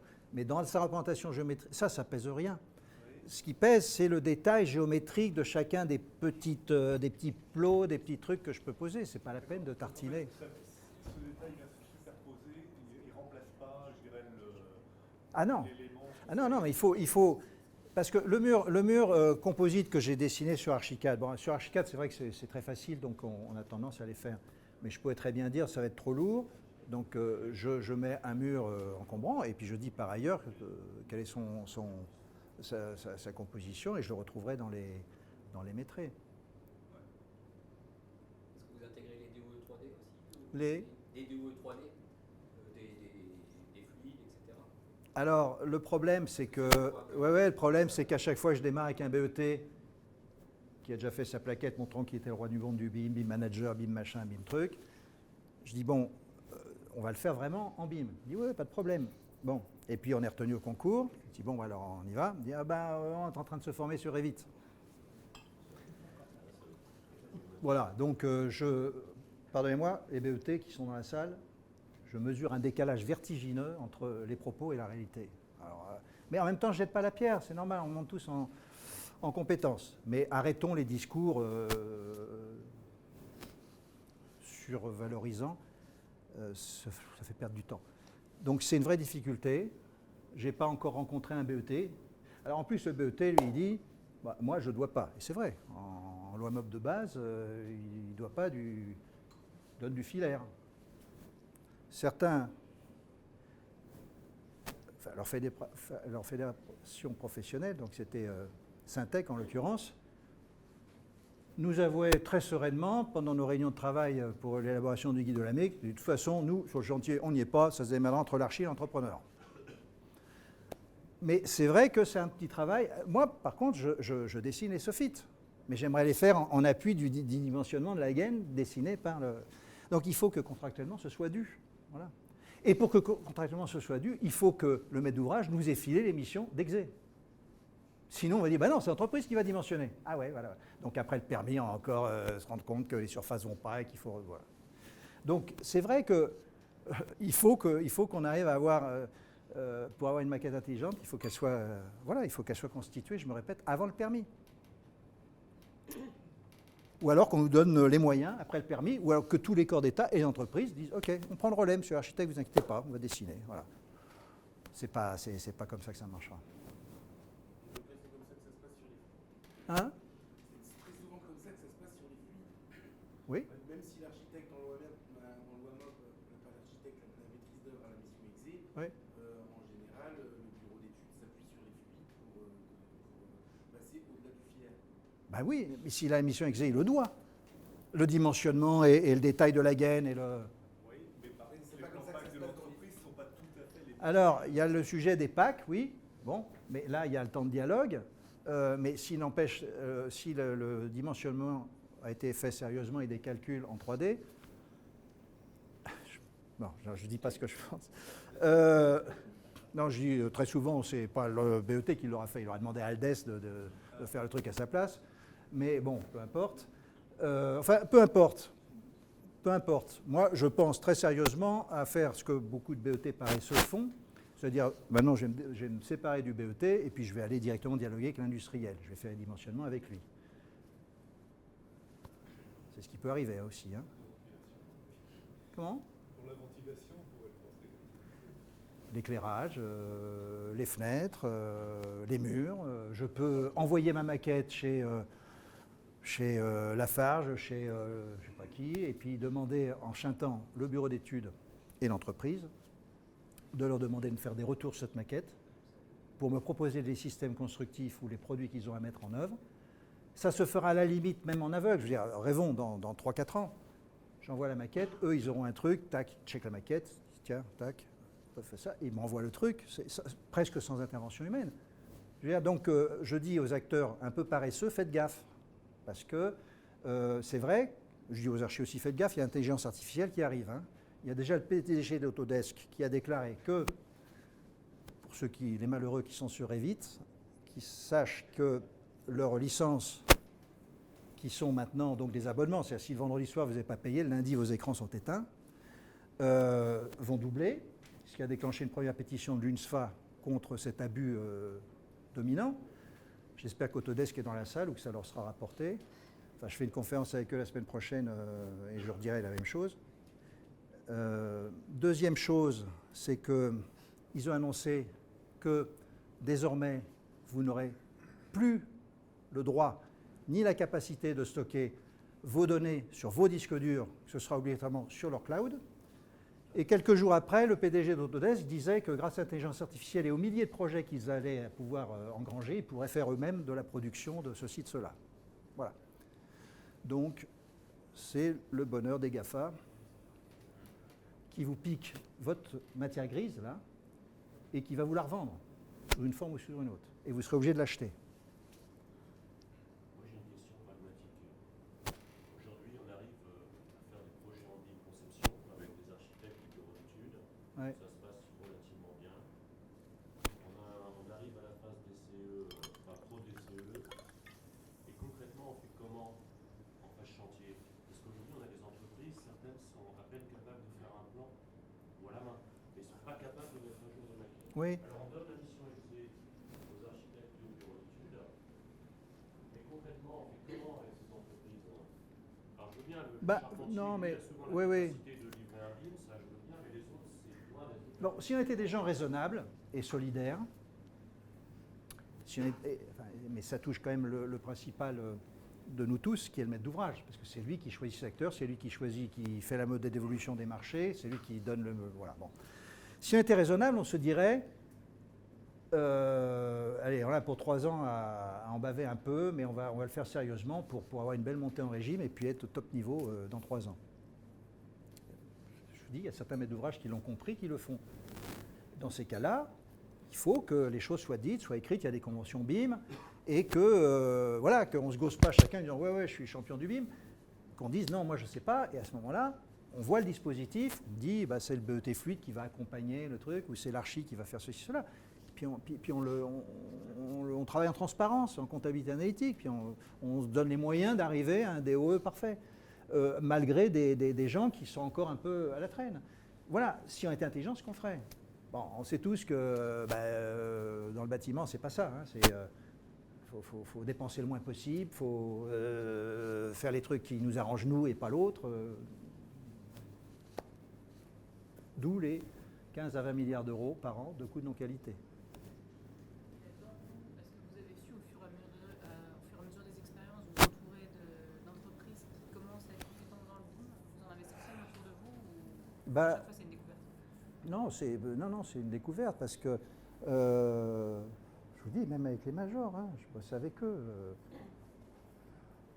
Eux, de toute façon, par posture, déclarent au maître d'ouvrage ce que la maîtrise aura fait, histoire de bien garder la maîtrise, pour une entreprise générale, un major, je veux dire.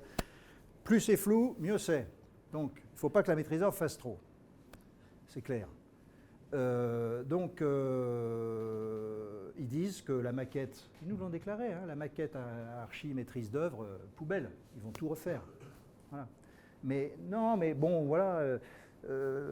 Oui, il y a des corps d'État, clairement, les charpentiers et les autres qui y vont, les plaquistes, ils vont bien. Les électriciens, ouais. Ah ben le gros œuvre, oui, structure, gros œuvre, il n'y a pas de problème. Enfin, moins. Donc voilà, prenons un peu le temps, mais c'est vrai que soit on met 10 ans, soit on met 3 ans, voilà. Là, vous intervenez en tant que maître d'œuvre. Nous, en tant que maître d'ouvrage, on a 200 sites à gérer. On les met dans les banques de données patrimoine. Et donc, notre souci, c'est de les relier directement avec l'IFC. Et donc, est-ce que vous tenez compte dans vos DE de l'export futur vers des banques de données patrimoine? Ben nous, on se tient à la norme.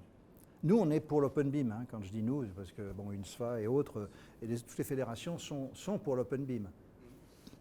Je ne veux pas encore, vous allez croire que j'aime pas Revit. Mais Revit, c'est un IFC frelaté, à dessein, pour pouvoir avoir une clientèle captive. Voilà, donc nous, on lutte contre ça. Donc nous, on livrera un IFC conforme, c'était la version 3, maintenant on passe à la 4, à charge pour les échelles de métier, d'être au diapason de l'évolution En fait, le paramètre des formats. de la maquette est beaucoup plus complexe que ça pour pouvoir l'exploiter de façon efficiente dans une banque de données, quoi. Si on veut récupérer justement, par exemple, les données du DE, qui sont Oui. pour la gestion de patrimoine, il faut vraiment faire un paramétrage très fin des objets, des classes, des classifications. Oui, bah bien sûr. On n'a pas, par exemple, encore, c'est quand même fou, il n'y a pas encore l'espéranto du bâtiment. On n'a pas encore codifié le langage, qu'il faudrait codifier au niveau international, mais déjà au niveau francophone.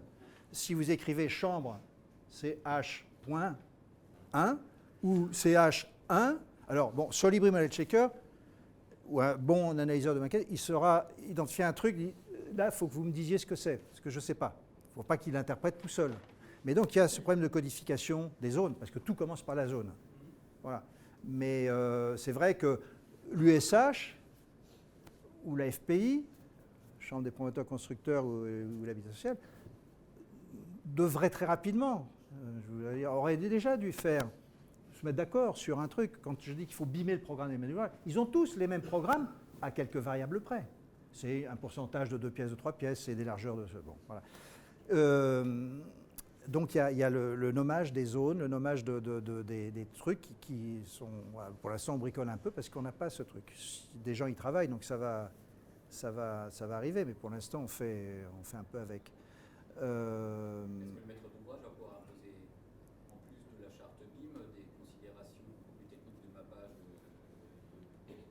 de tableaux, des choses comme ça, pour que son exploitation... Alors, moi, ce que je constate, c'est qu'aujourd'hui, les maîtres d'ouvrage, eux, ils sont plus détendus que nous, parce qu'ils savent que de toute façon, ils ont 4 ans devant eux, enfin 4 ans de plus que nous. Le temps qu'on livre le... Enfin, ceux qui nous exigent là, dans un concours BIM, machin, d'abord, je leur dis, écoutez, on va vous faire en BIM, mais faites votre part. Vous nous livrez l'environnement du terrain, c'est complètement con de demander à 5 équipes de ressaisir 50 bâtiments autour. Donc vous nous livrez les réseaux, enfin ce que vous pouvez nous livrer. Voilà, le BIM c'est un jeu gagnant-gagnant, il faut que chacun fasse sa partition. Et puis vous bimez le programme. Bon, ça c'est, quand on leur dit ça, c'est... Mais il faudrait qu'on arrive à ça. J'ai perdu mon fil. En fait, c'était de savoir si on peut imposer un mappage des données dans la maquette numérique pour qu'on puisse l'exploiter correctement dans une banque de données. Oui, ben oui. Alors, bon, il y a quelques logiciels de référence, Abila et autres, Active 3D. Bon, aujourd'hui, les maîtres d'ouvrage, ils ne savent pas ce qu'ils vont faire. Ils ont compris que ça va être de l'or, qu'il fallait qu'ils les récupèrent. Ils ne savent pas comment les... Enfin, très peu, hein. Il y a Habitat 76, il y a 3F, enfin, ils ne sont pas nombreux à pratiquer l'usage de... ils ont tous des logiciels d'exploitation de patrimoine, qui relèvent plus de l'Excel sophistiqué que de ça. Donc, ils sont en pleine réflexion là-dessus. Donc, c'est pareil, il y a 3-4 logiciels leaders qui commencent à émerger. Pour ceux qui sont partis sur autre chose, ben, ça leur pose plein de problèmes parce qu'il faut qu'ils fassent migrer leur base de données. Après, c'est du cadre contractuel ou conventionnel. Ce qu'ils n'ont pas le droit en marché public, c'est d'informer, par exemple, d'imposer le format Archicad ou le format Revit ou le format Allplan. Ils doivent dire format standard. Mais un maître d'ouvrage privé peut très bien dire, moi, vous le faites en Revit. Hein. D'ailleurs, je travaille avec Link City, qui est la branche promotion. il m'avait imposé, c'est pas moi, hein, mais ils sont jolis. Il m'avait imposé du Revit. J'ai dit non, moi je ne signe pas ça. Parce que je ne vais pas acheter Revit pour faire plaisir. Donc je vous livrerai l'IFC. Bon, ils ont admis et compris, mais un maître d'ouvrage privé peut exiger ce qu'il veut à ma page. Voilà. Donc, si la dernière chose que je veux dire sur ce point-là, c'est qu'en fait, si on veut caricaturer, en conception, par exemple, on va charrier 1000 entités. En réalisation, 100 000. En exploitation maintenance, 100. Je caricature. Donc, on aura un premier exercice qui est tamisé. Mais, si 20 ans après, 15 ans après, le maître d'ouvrage veut restructurer son bâtiment, poser des maisons au-dessus, agrandir, ou s'il y a un sinistre important, le juge ou l'expert ou le maître d'ouvrage va trouver les 1 100 000 100 données. Mais pour l'exploitation courante, les entités, si on les regarde, il y en a une centaine, quoi. En logement, hein, je ne parle pas d'un hôpital ou autre chose. Donc, c'est rien par rapport à ce qu'on aura accumulé dans notre DOE numérique. Donc, à la sortie, les maîtres d'ouvrage vont nous demander un truc exploitable, et ça, c'est pas... Enfin, contractuellement, ils peuvent l'exiger. Il faudra le monnayer parce que ce sera un travail de mise en forme, de mise en codage particulier, que l'architecte ou que nous ne saurons peut-être même pas faire. Après, c'est peut-être des spécialistes qui le feront, peu importe. Mais il y aura deux bases à livrer. Il y aura le DOE plein pot avec tous les trucs, et puis le DOE pour une exploitation au quotidien efficace du bâtiment. Mais en fait, c'est pas un travail supplémentaire. Si on demande au départ c'est un cadre dans lequel il faut se fixer dès le début. Oui, mais enfin, si un tel a tel logiciel et qu'il demande après, oui, bien sûr, sauf que voilà, c'est là où ça commence à devenir compliqué, c'est que si j'ai 10 projets sur la table et que chacun me demande une spécification particulière, je peux le faire, mais c'est un sacré casse-tête, alors que c'est des choses qui pourraient, je dirais, se normaliser, ça. Si un maître d'ouvrage me dit, bon, ben là, les champs, vous les marquez en toutes lettres, parce que, et le numéro après. Et l'autre me dit, non, moi, c'est des trucs un peu compliqués à gérer. On y arrive, hein. Mais bon, c'est un peu... Hein? Ouais.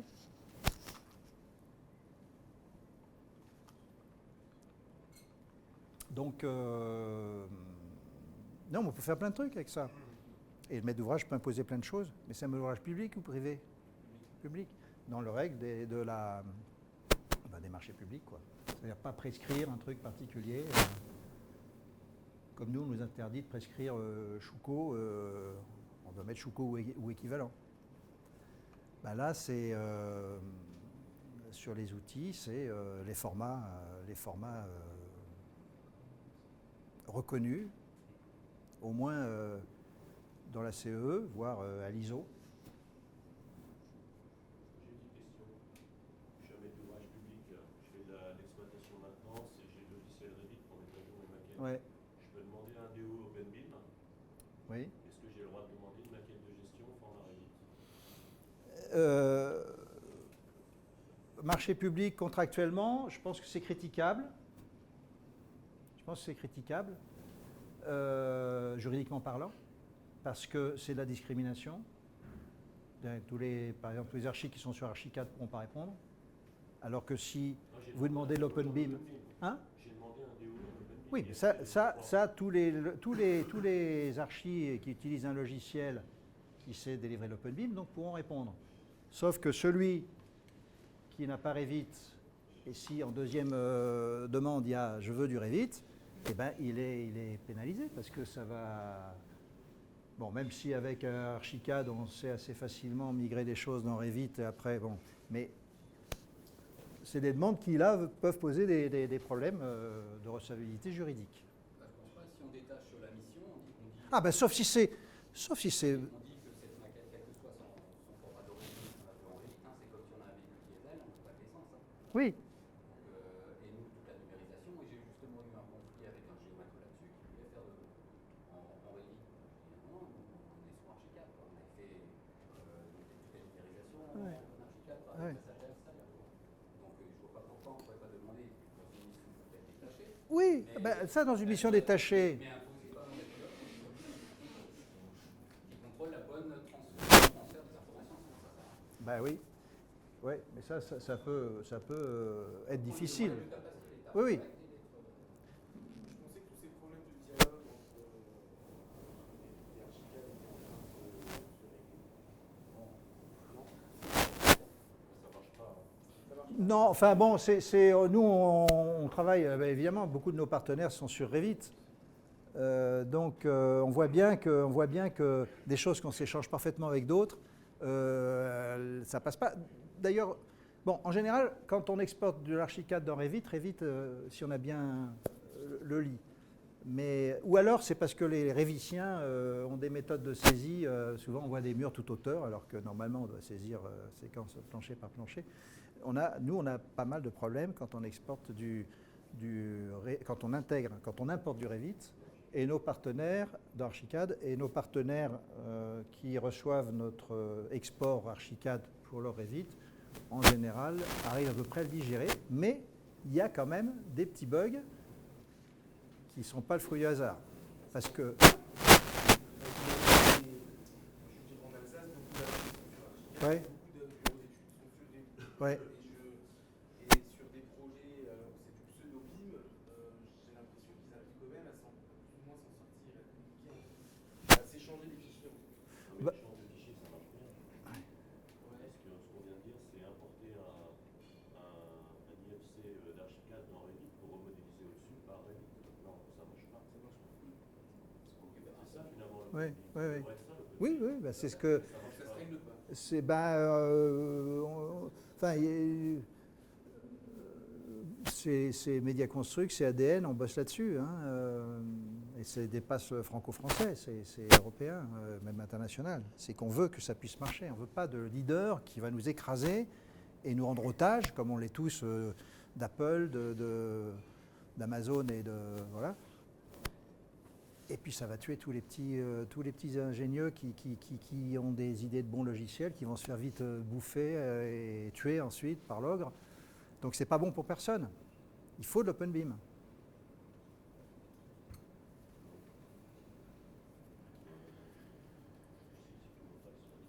J'ai une question de M. Schoen. Du coup, est-ce qu'il existe des maquettes fédérées? Des maquettes, Différents bureaux d'études et archives à l'heure actuelle? des maquettes, comment? Fédérées. Une seule maquette. Ben, le principe, attention, hein, il faut gérer le projet. Donc le principe, même quand je dessine la base de données partagée et puis les acteurs en étoile, ok, tous n'ont pas les mêmes droits. On regarde le contrat, qui fait quoi à telle phase, on a des grilles, des matrices, qui est responsable de quel type de données, et on ne va pas gerber tout ça n'importe comment.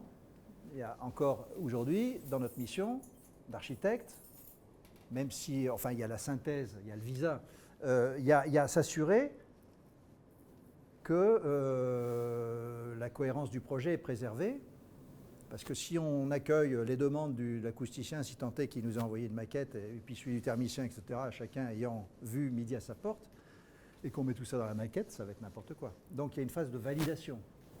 Donc la maquette, finalement, si je reçois un plan de structure, le plan de structure, normalement, le BET l'a travaillé à partir de la maquette archi qu'on a faite. Et dans Archicad, même si on ne l'a pas ou mal dimensionné, un poteau est un poteau, un refend est un refend, il est porteur, il est remplissage, la façade est ceci, cela. Donc il y a déjà toute cette structuration d'information. Après, le BET, il va faire ses dimensionnements et peut-être rajouter un poteau. Bon, il va nous envoyer ça. Nous, on va superposer les deux maquettes, comme on superposait des WG. Et puis, on va discuter avec lui. On dira, non, là, c'est pas possible. Voilà, on va faire un travail, je dirais, humain, entre compétences articulées. Et puis, on décidera,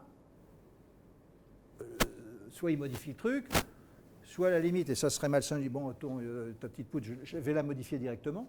Ça commence à être malsain, parce que chacun doit garder la responsabilité. Et je dis, non, tu modifies ta poutre, voilà. OK, moi, je rajoute un poteau ici, selon le dimensionnement que tu me donnes.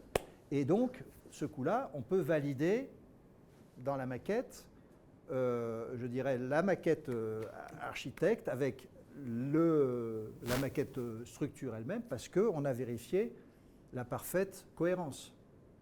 Pour les fluides, ce sera la même chose. Je ne peux pas accueillir le réseau de gaines de ventilation si je n'ai pas vérifié par rapport à ce qu'on avait, nous, vu, en termes de soffit ou autre, de hauteur de faux plafond, voilà, tant qu'on n'a pas fait le tour du truc. Donc c'est qu'une fois qu'on fait cette vérification que je vais demander au fluide, soit je lui dis, bah, ok, c'est bon, donc on prend le truc, soit non, là, il faut passer autrement parce qu'on n'avait pas vu le problème et ça pose un problème architectural. Et c'est après validation humaine qu'on va mettre à jour les différentes Et donc ça va être couches. le jour de la maquette de l'architecte qui va rester la référence. Ben, c'est la maquette de l'architecte additionnée des maquettes des autres, mais les maquettes des autres, ils n'ont pas ressaisi tout le bâtiment.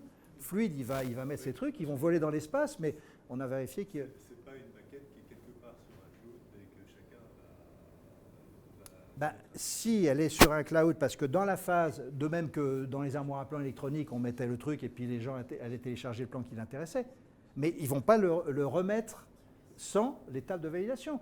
Pas seulement de l'archi, il y a le bureau de contrôle, il y a le maître d'ouvrage aussi, parce que ça peut bouger des trucs. Donc voilà, ça n'empêche pas la vigilance et le circuit de validation par les professionnels, parce que d'ailleurs, c'est des responsabilités contractuelles, juridiques, professionnelles, assurantielles.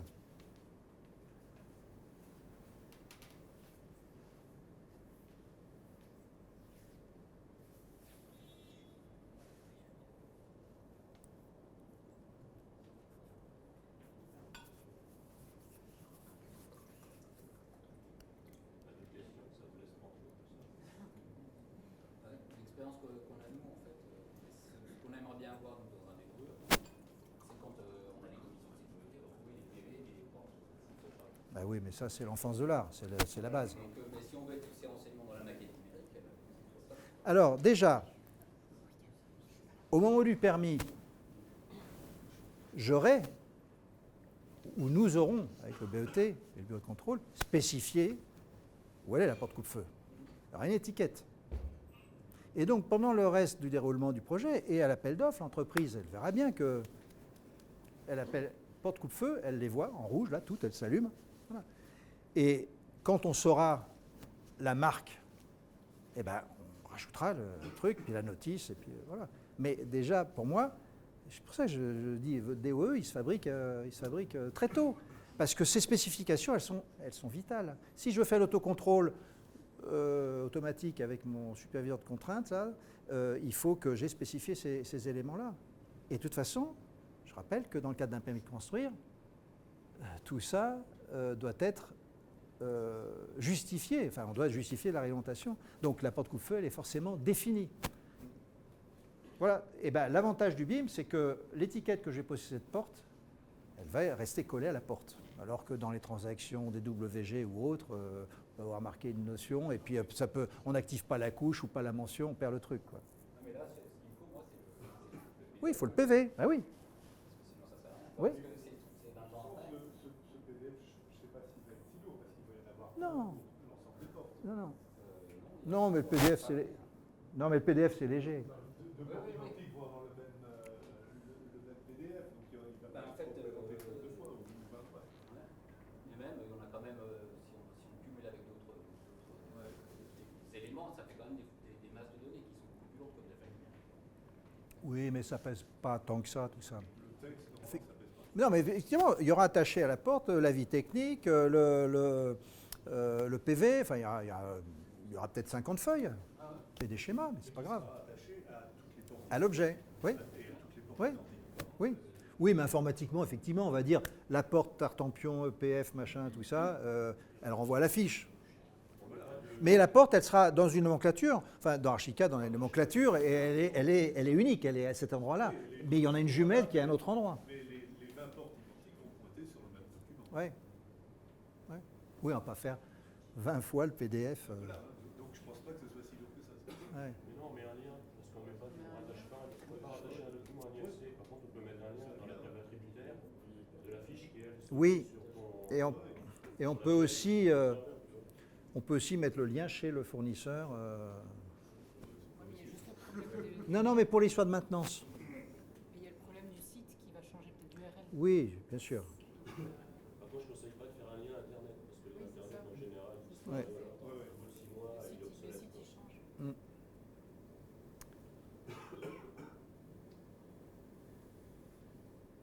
Il y a beaucoup d'expérimentations au niveau numérique actuellement en France qui sont menées. Tu as un petit peu de retour là-dessus? Alors, dans la dernière slide que vous avez vue, là, moi j'ai affiché mon petit diplôme là, du PUCA, puisque le PUCA, vous savez, avait lancé un truc sur le PCIS, là, sur les bonnes pratiques. Les bonnes pratiques de. C'est pas le code de ma carte bleue, vous pouvez le noter. Ah ben non, vous ne l'avez pas vu. Ah ben je suis déconnecté. Si.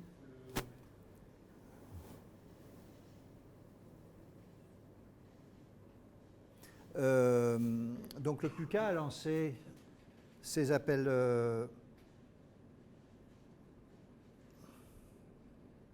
Oui, je suis nul en informatique.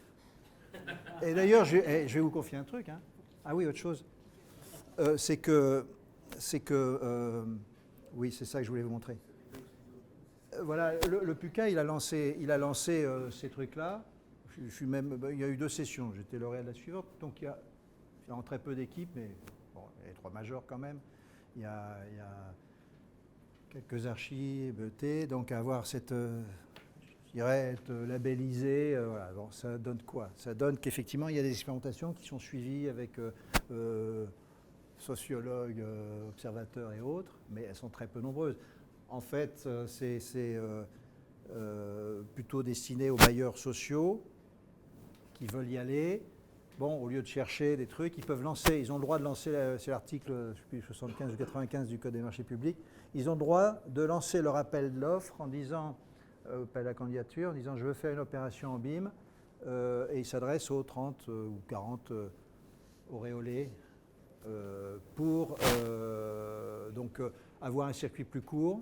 Très souvent, ça part en conception-réalisation parce que, enfin, nous, on est lauréat sans entreprise, comme ça, en fonction des sujets, on choisit. Mais bon, ça fait peu d'expérimentations dites officielles. Cela dit, il y en a plein partout parce qu'aujourd'hui, il n'y a qu'à regarder dans les appels d'offres, dans le moniteur, c'est quand même de plus en plus présent. Il y a une exponentielle qui se dessine quant à l'exigence de BIM dans les opérations. J'ai une autre question. Pour faire un DOE numérique, il faut du LOD et du LOI. Est-ce Ouais. qu'aujourd'hui, il y a des travaux de normalisation Oui. pour justement définir Oui, bien sûr. Bah, déjà, il y avait le bouquin de référence, pour l'instant, qui est celui qu'a fait Syntec. Il y a Mediaconstruct qui a produit aussi des choses.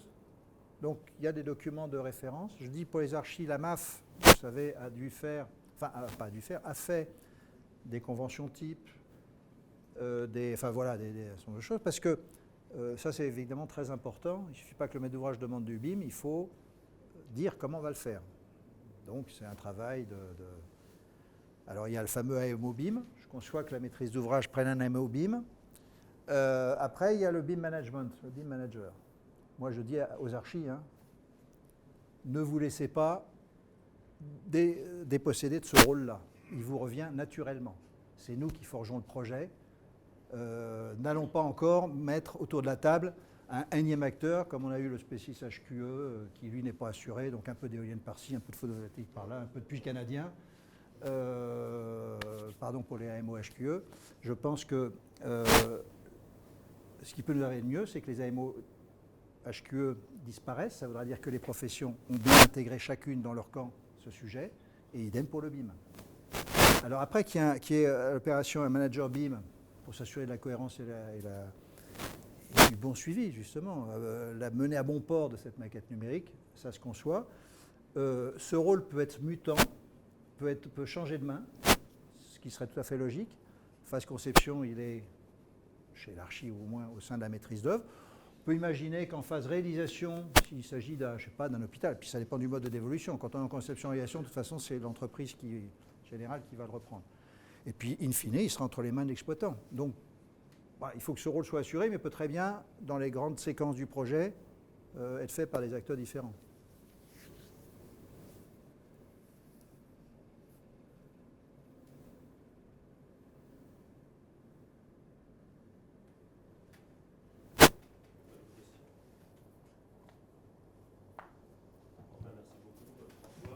Bah, écoutez, cette présentation. merci pour votre écoute attentive. J'espère que ça restait dans votre Moi, ce champ que je vois- d'observation. Moi, ce que je vois, et je continue à le dire, hein, le BIM conception il est relativement clair, le BIM exécution aussi, mais je trouve que le DOE numérique et la partie chantier, en termes de BIM, il y a tout à inventer aujourd'hui. Hein. Parce qu'il y a les outils qui sont Oui, pas oui, au point, oui. les entreprises ne sont pas au point. Alors bien sûr, sauf le cas de l'entreprise générale, pour qui ça c'est clair, mais encore d'état c'est pareil, il y a tout à inventer. Parce que là, il va falloir vraiment qu'on mette à disposition des outils, qu'on ait des objets à disposition, et ce n'est pas le cas aujourd'hui. Les objets, les entreprises ne sont pas encore optimisés. Donc je pense que là, il y a un sacré chantier à défricher pour les prochaines années. Enfin, ça, c'est vraiment l'impression que j'ai. Et travail de normalisation, parce qu'il n'y a aucune normalisation aujourd'hui. On ne parle pas de l'interopérabilité entre les logiciels. C'est encore merdique, ça marche Ouais. pas super bien. Enfin, si, on est capable d'importer un IFC et de rattacher sur son IFC sa propre modélisation, mais on n'est pas capable d'importer un IFC d'Archicad et de remodéliser avec son Revit. Ça marche pas bien, quoi. Je veux dire, il va falloir vraiment qu'au niveau des instances nationales, on pousse pour justement. Ben oui. Sinon, le BIM ne va pas se développer aussi bien qu'on le pense, quoi, si on n'a pas ces travaux-là. Ça va être au moins européenne plus que nationale. Oui, oui, bien sûr, c'est Oui, européen. ouais. mais il faut savoir qu'il y a les Luxembourgeois qui essaient aussi d'avancer sur la norme au niveau Ils ont travaillé beaucoup sur la notion de LOD aux différentes phases au niveau du Luxembourg. Mais en France, pour l'instant, Media Construct travaille dessus. Il y a des discussions en cours, mais on attend les résultats. Sur la normalisation. Voilà, ce club BIM aujourd'hui est terminé. En tout cas, je remercie beaucoup François de s'être déplacé de Paris, hein, et nous faire partager son expérience. Parce que bon, mine de rien, tu fais partie des architectes en France qui est le plus avancé sur le sujet, donc c'est toujours intéressant d'avoir ton retour d'expérience sur le sujet. Le prochain sujet du club BIM sera début octobre. De mémoire, c'est le 5 octobre, je crois. Le 4 ? Le 4, hein. Je pense que début octobre. On voudrait parler de simulation.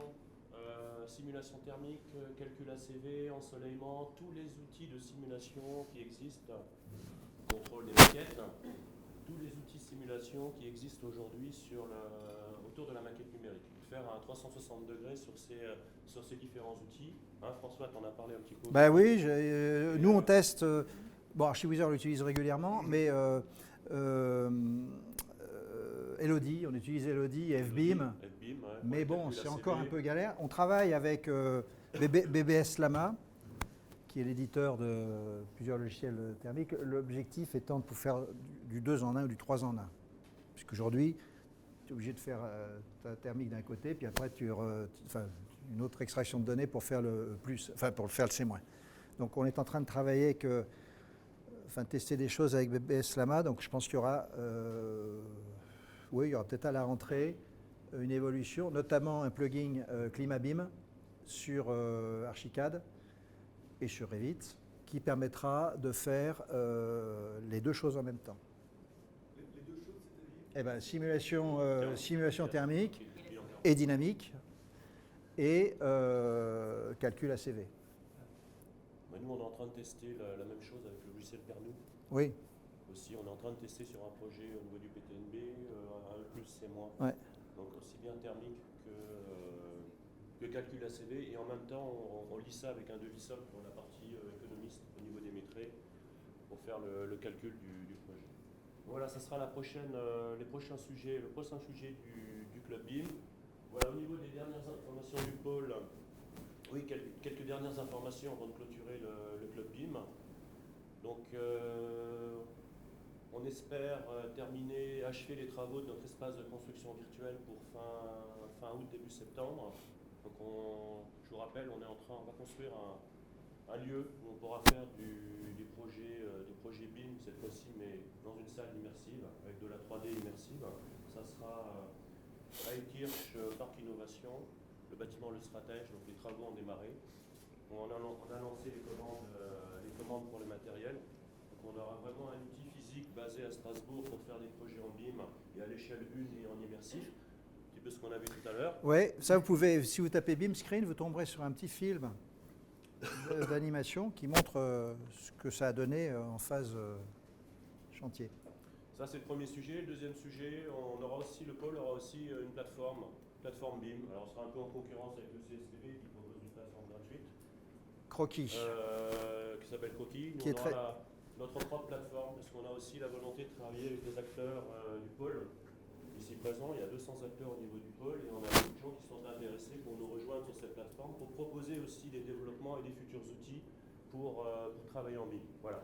Et cette plateforme, j'espère aussi, sera opérationnelle début septembre. Le but, c'est d'avoir début septembre l'espace de construction virtuelle physique et notre plateforme sur le cloud qui soit prêt à démarrer. Donc, voilà. Et c'est vraiment les deux sujets d'actualité qui sont menés actuellement par le pôle sur ça. Voilà. Je peux dire juste un mot sur Croquis. Croquis ont les fédérations du bâtiment, toutes, aujourd'hui, s'emploient à faire en sorte que ce ne soit pas l'outil CSTB, mais que ce soit l'outil, d'abord parce qu'il y a énormément d'argent public mis dedans, 4 millions. oui, que ce soit, et quand ils en redemandent encore 800 000, pas 800 millions, mais 800 000 pour les 6 mois qui viennent, on a mis un veto au sein d'ADN. Et le PTNB, du coup, a mis son veto parce qu'on veut revoir la gouvernance, le modèle de gouvernance. C'est vrai que c'est gratuit. En même temps, si on se situe, elle est très bien, hein, fonctionnellement. Oui. Moi, j'utilise depuis Bien sûr. le début. C'est quand même un bel objet. Après, bon, faut-il en créer d'autres? Ça, c'est un autre sujet. Mais là, il faut qu'on voit le mode de gouvernance. Il n'empêche que je reviens au permis de construire et à l'enjeu de la big data urbaine, ce coup-là. L'État aurait légitimité à effectivement accompagner encore une plateforme pour assurer la gratuité à tous les acteurs du bâtiment. Parce que ça, c'est, je dirais, non discriminatoire. C'est un bel objectif que d'investir de l'argent public pour que tous les acteurs n'aient pas ce frein à l'accès. La deuxième chose que l'État doit prendre en considération, ou les collectivités locales, c'est que toutes les big data qui vont être assemblées sur cette plateforme, il faut qu'on les maîtrise. Sinon, encore une fois, c'est Google qui va le faire à notre place, ou Revit ou d'autres. Donc, il y a un enjeu. Les Suisses l'ont bien compris. Hein, canton de Genève, c'est remarquable. Regardez ce qu'ils ont fait. Ils ont 600 couches de données, de trucs. Et quand vous avez une parcelle que vous voulez construire dessus, vous allez sur le site. C'est eux qui vont vous éditer un cahier de 30 ou 50 pages qui recueille graphique toutes les données, toutes les contraintes, tous les trucs, tout ce qu'il faut. Voilà. Mais derrière, ils entendent justement, c'est pour ça qu'ils font le permis de construire numérique, c'est pour gérer la big data. Pourquoi la big data? Vous faites la gestion intelligente ou prédictive de la ville, des réseaux, des entretiens, des soucis, voilà. Donc, ces données, c'est plus facile de travailler dessus et d'en avoir une maîtrise, je dirais, publique plus que privée, si c'est un lieu comme Croquis. Voilà. Donc derrière, c'est aussi un enjeu politique de maîtrise de la donnée en France, avant qu'elle parte ailleurs. Bon, nous, la donnée, elle sera en France, puisqu'on a, sur notre plateforme, on a bien spécifié cette recommandation. Par contre, ce que tu viens de dire, François, c'est des choses intéressantes. On a Valia ici présent qui travaille sur le thématique de BIM aménagement. C'est qu'aujourd'hui, on a aussi les aménageurs qui nous sollicitent pour faire des projets. Alors en BIM, on n'est pas en loin du BIM pour l'instant, on est plus sur la 3D, où on a un élément qui est en Revit ou en Archicad. Ou SIG. Ou SIG, avec le Non, terrain. oui. Pardon, le SIG, Oui. le SIG qui nous donne le terrain, le bâtiment qui est fait en Revit en Archicad, et le VRD qui lui est fait en Covadi, Géomensura ou autre.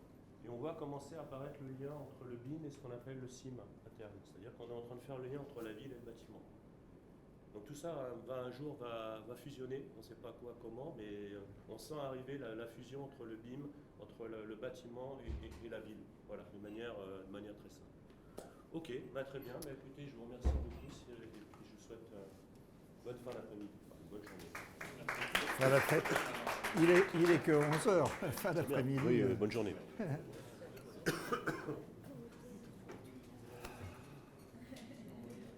Bonne journée.